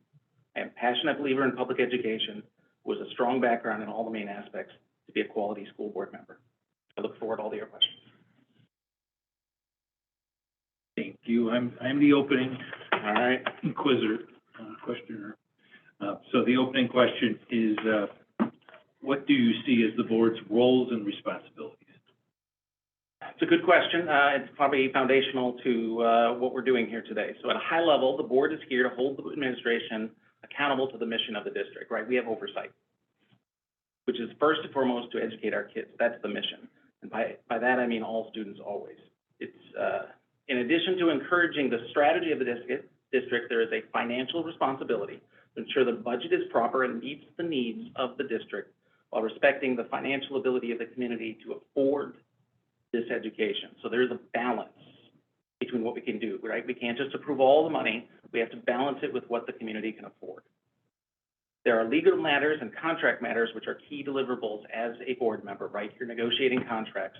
This is something in my role now and previously I have done with some of the biggest companies in the world. I have negotiated with them for supply agreements, engineering agreements, and contracts. The goal with a contract negotiation is always to find the win-win. That is true whether it's in business or negotiating contracts in a school district. Lastly, there's responsibility for all of us as elected officials to be a representative of the community and to bring up larger concerns from the community. I think that's something very important for a board member to have. This is whether you think they're perfect ideas or not. As board members, we need to highlight where our community is thinking and use this information to better help the district. We can't just listen. We also need to ensure items are brought up, are heard, and then responded to. So along those lines, do you see your role being, I mean, again, us as individuals, we have our own opinions, and call it biases, whatever you want to call it, but that we form. I mean, how do you see yourself integrating community needs and desires? I mean, how do you strike that? How do you envision yourself striking that balance? I mean, for me, I love talking to people. I love to get into debate. I love to talk about whether it's a philosophical issue and things, a philosophical issue, a strategic issue, or just getting into the data or the day-to-day, right? So from the community perspective, I will accept all ideas and all inputs. When it comes down to the board, I have to shape that information into what is the direction I think, as a board member, the district should be going in our oversight. So this would feed into how do we handle financial issues? How do we handle contract issues? How do we handle the oversight of the administration? What kind of questions do we ask when we're in the board meetings? When data comes up, like the Illinois report card, what are we asking about? What do I hear on the street to bring up in the meeting so that people know that we're looking and focusing always back to the mission, which is to educate our kids? Does that answer your question? It does, thank you. Mr. Gentry. All right. Just kind of question two is a little bit of a follow-up on kind of roles and responsibilities. So if you could, please compare and contrast the role of the superintendent versus that of the board member. Good thing I had it written down. Press the mic. So the question is about what is the difference between a board member and the superintendent role? Yeah. Typically, I mean, Dr. Rowe is the person in charge. He is accountable for the day-to-day activities that happen in the district. Everything you do falls underneath you, and you're responsible for completing the mission of educating our kids.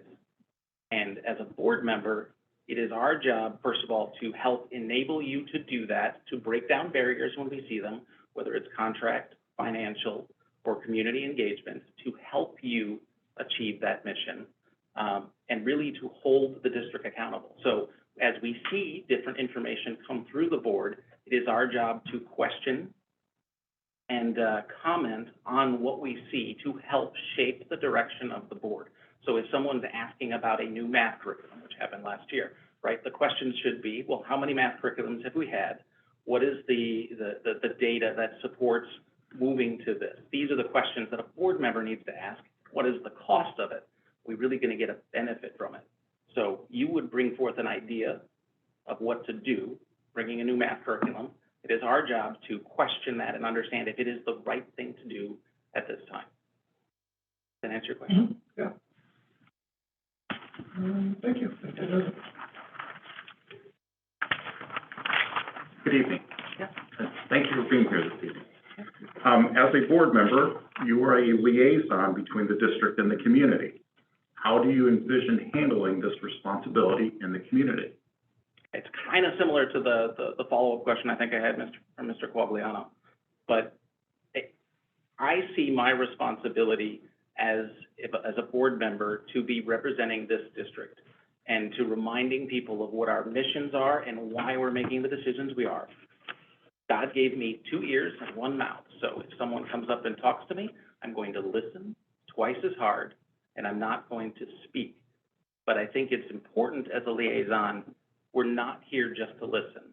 We are here to confirm we understand what we're hearing from the community. So if anybody comes up with any idea, I need to confirm that I understand what they're asking about and to follow up. That's one of the things that I think is very important for a board member to do. As you hear information, you don't judge it, you look at it, you confirm it, and you go back and you follow up with the person. That's what I think is important as working with the community. And then there's obviously other pieces to it, which is there's businesses around here that benefit from the school district where we want to work with them, develop more programs. We have, where I'm at now, we worked with Boone County. We have internships. I spoke at North Boone County High School just the other day to go over what our business is to people who are interested in that. I think that's important for our business here, the school district here, to work with all the businesses and the communities around here. Let me follow up a little bit on that. So part of community includes our staff as well, not to be excluded in that role as well. So how do you apply the question about being a liaison with the staff members as well? So, I mean, I guess I see them as part of the community. I mean, I would work with the staff. Are you talking about district staff? Are you talking about teachers? Are you talking about? Overall, where are you talking? overall, I mean, we employ a very large Right. Population of people, and many of whom live in the community as well as work in the community. And part of that role, if you're in the school supporting your student or supporting another activity in the school, there's an opportunity to interface with staff. And how do you act as that liaison with those staff members in that kind of situation? It could be at football games, you interact or we interact at different times in different places with different people. Many people focus on the community about the taxpayers part of this, but our staff members are part of that community as well, and we liaise with those folks also. Okay, I think I understand the question a little bit better, so thank you for that clarification. So I work for a service company, right? Everything we do is based on how well my employees act. And my company doesn't do a good job unless the employees do a good job. Everything is the same in a school district. We're only as good as our staff and and how they approach things. So I would see making sure we have the best staff and interacting with them to make sure they have their needs and what they see on a day-to-day basis. It's the same thing as a parent. It needs to be heard and then confirmed and followed up with. So when I'm at a football game, right, and Huntley travels really well. I had my first experience of Huntley football this year with my son being on the freshman team, and it's outstanding the way everybody travels, the kids, the teachers, and the parents for that. So I'm all on board with, to me, they're just part of the community. Right, they obviously have a special part because they're a staff member and they're actually delivering the education we want. So I would listen to them, to anything they would hear, just like I would hear a parent. Thank you. Sorry for the long answer. No, it's okay. Thank you. How would you handle requests if you were approached by a special interest group, like, for instance, special education parents? Okay, I think I've answered this, but let me go back. I actually have this one written down. Same question as one before. So I think I've answered most of this. Anybody who approaches, I will listen, I will confirm I understand their need, and I will follow up. That's what I think is the most important thing, is you listen to the concern, you find the validity of it, and then you follow up within the district, within the board, and you understand where it's coming from. One of the areas that I think this district needs to do better at is exactly that.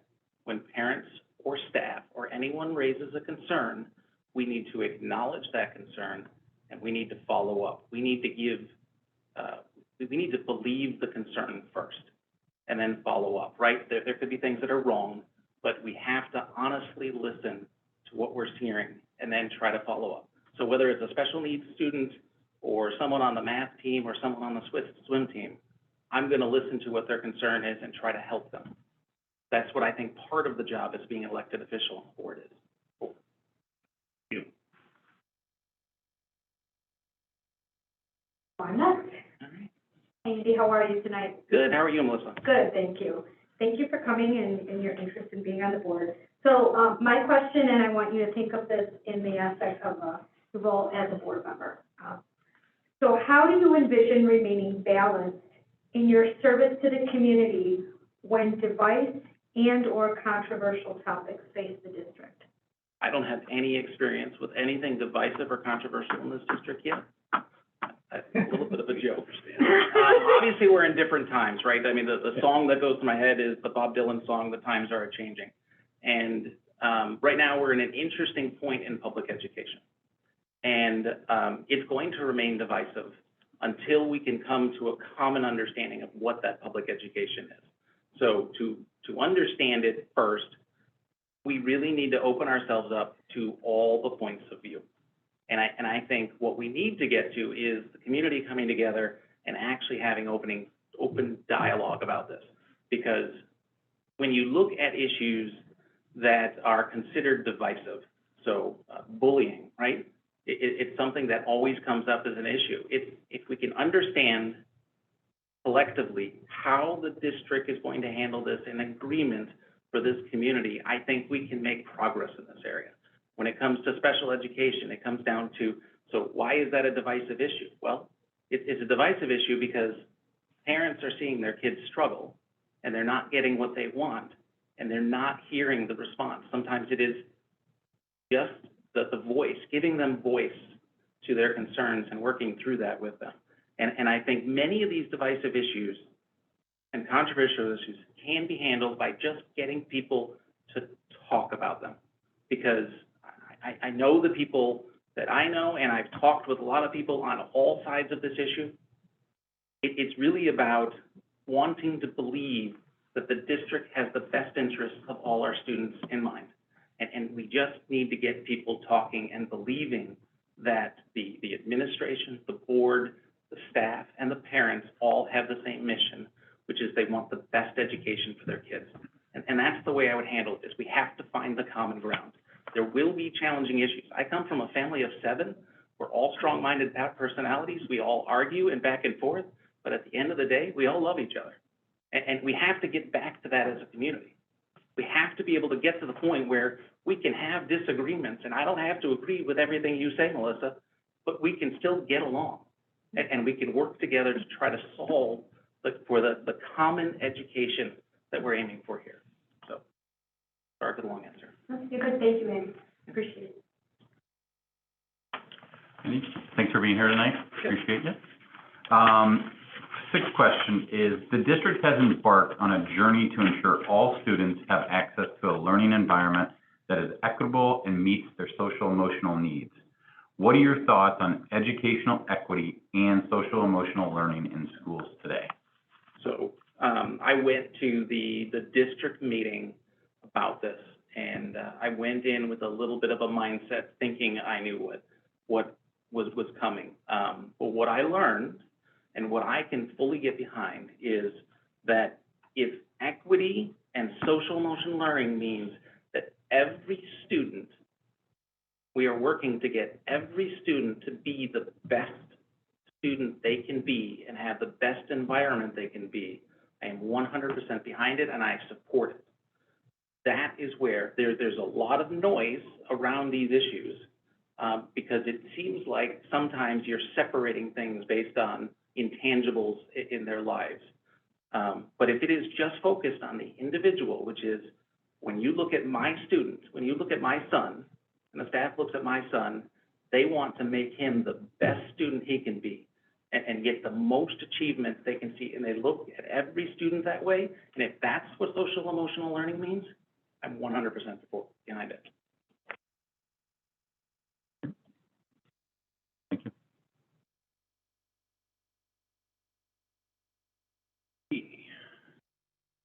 I ask to clarify? Go ahead. Just to follow up on your last comment, it felt like there was something else saying, well, if equity and social emotional learning are this, then you're for it. I'm kind of sensing there's a view that it's not that in your mind. So I think when you look at the way the district approaches certain things around equity, it seems to be focused on specific minority groups in the school system, in specific areas. And it's not focused on that individual focus. Okay. So that's really what it is. I think we need to just look at each student and make them the best they can be. And Okay. that's really what I'm saying. Thanks for the clarification. I get the distinction. Okay, you have made it through 6 questions. I've survived. You survived, you're still sitting, I was gonna say standing, you're sitting, so that wouldn't be appropriate. So, yeah, you have 3 minutes to give your closing remarks. All right. Thank you all for the questions today and including me in the pool of candidates. My educational and work experience should provide me with an excellent core understanding of the major things a Board of Education member would need to be a contributor to this district on day one. As discussed in the opening and through all the questions, it is my passion for improving the education in this district which would set me apart from the other candidates. I have demonstrated interest in board issues through my participation at board meetings, working with the administration, and on several parent and district issues, and participating in the engagement events since we have moved here. I have been a part of this process since we've been here. Many believe that decision-making requires different approaches and opinions to make the best decisions as a group. This is something which I would bring to the table immediately. I am a natural contrarian. I have been trained to work through issues by looking at all sides, reviewing data to confirm decisions, and to respectfully talk through issues so the best result can be found. Additionally, my experience has had me working across the world, right? I worked for an Italian company, I worked the Swiss, the Malaysians, I spent 6 months in Romania setting up a business. I have been around the world, I have seen true third world countries and how things are approached there. But really what it comes down to is how to work best with people to get things done. Public education is a must to succeed in this country. We must educate every child to the best of their ability. This is what I believe. It cannot matter what background, whether political, racial, religious, or gender, the child or the family comes from. We must find a way to give each child the best possible education and experience. I have often reflected on all students always. This mantra can capture so much in 3 words. As a board member, I would pursue this ideal with all of my passion. District 158 needs to focus on each individual student to make them the best they can be. There can be no letdown of energy or support for the students. It shall not matter if it's a student with the most special needs or whether it is the most advanced student. Everyone in this district deserves the most opportunity to grow and become their best self. This is why I'm asking to be on the District 158 School Board. I am asking each of you for some courage to accept someone who may not think like you do on many issues, but has the same passion on the goal, which is to make District 158 a true destination district. Thank you. Very good.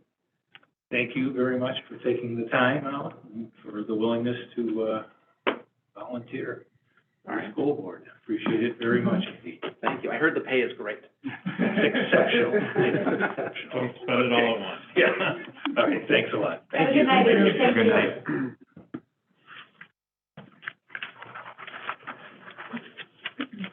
Okay, that was the last of our 5 interviews. Again, we had 7 candidates put in. 2 had to withdraw the last day or so for various personal reasons. So what we will do next is we will continue this closed session down in a private meeting room to deliberate, and then ultimately come back and vote on our, based on whatever decision we come to. So we don't know how long it will take to deliberate, but we'll be back.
Okay, we're resuming our closed session, from the basement back up into the boardroom. It's, 10:19, so I'm gonna make a motion to exit closed session at 10:19. There's a second, because we vote in open session. Second. Second from Ms. Maiorino. We have roll call on that. Mr. Gentry? Yes. Mr. Guerin? Yes. Mr. Troy? Yes. Mr. Craddy? Yes. Mrs. Maiorino? Yes. Mr. Quagliano? Yes. Okay, we are back in open session. It is 10:19. So we have gone through the process of interviewing candidates. There were 5 we're able to interview, tonight. We spent approximately half an hour with each of them answering, giving us their opening statements, answering our 6 questions. All of them had the same questions. None of them had them ahead of time. We allowed them to give us their closing statements, and then we just have, spent a fair amount of time discussing each candidate in depth, going through their, attributes, and it did take us a while. We had 5 really, really good candidates. It was very heartening to see that many people, stepping up. We actually had 7 apply, unfortunately 2 who had to drop out, but all 7 candidates had excellent resumes. Had, the 5 that did present, all presented well tonight, which made it a very difficult decision for us to go through, and we did have to go through multiple rounds of discussion to ultimately have to narrow it down to 1. And so I'm ask right now, before I make a motion on who the consensus is, if there's anyone who would like to state anything further about the process and what we've just gone through with our candidates. Okay, if not, I will make a motion to, basically I'll call it, to approve Jonathan Daly to fill the vacant board seat left by Ms. Melendy. Is there a second to that? Second. Okay, Mr. Gentry has seconded it. We have roll call, please. Mrs. Maiorino? Yes. Mr. Craddy? Yes. Mr. Troy? Yes. Mr. Guerin? Yes. Mr. Quagliano? Yes. Mr. Gentry? Yes. Okay, the motion passes. We will be contacting Mr. Daly in the morning to make him aware. It's already, like I said, 10:22 right now, so we'll be considerate and let him know in the morning that he was selected, and he will be sworn in at the December 1st Committee of the Whole meeting. Is that correct? So we'll have him swear him in and join us until the next election cycle has occurred. So with that, I'll make a motion to adjourn at 10:22. Is there a second? Second. Second from Mr. Guerin. All those in favor say aye. Aye. Opposed? Our meeting is adjourned.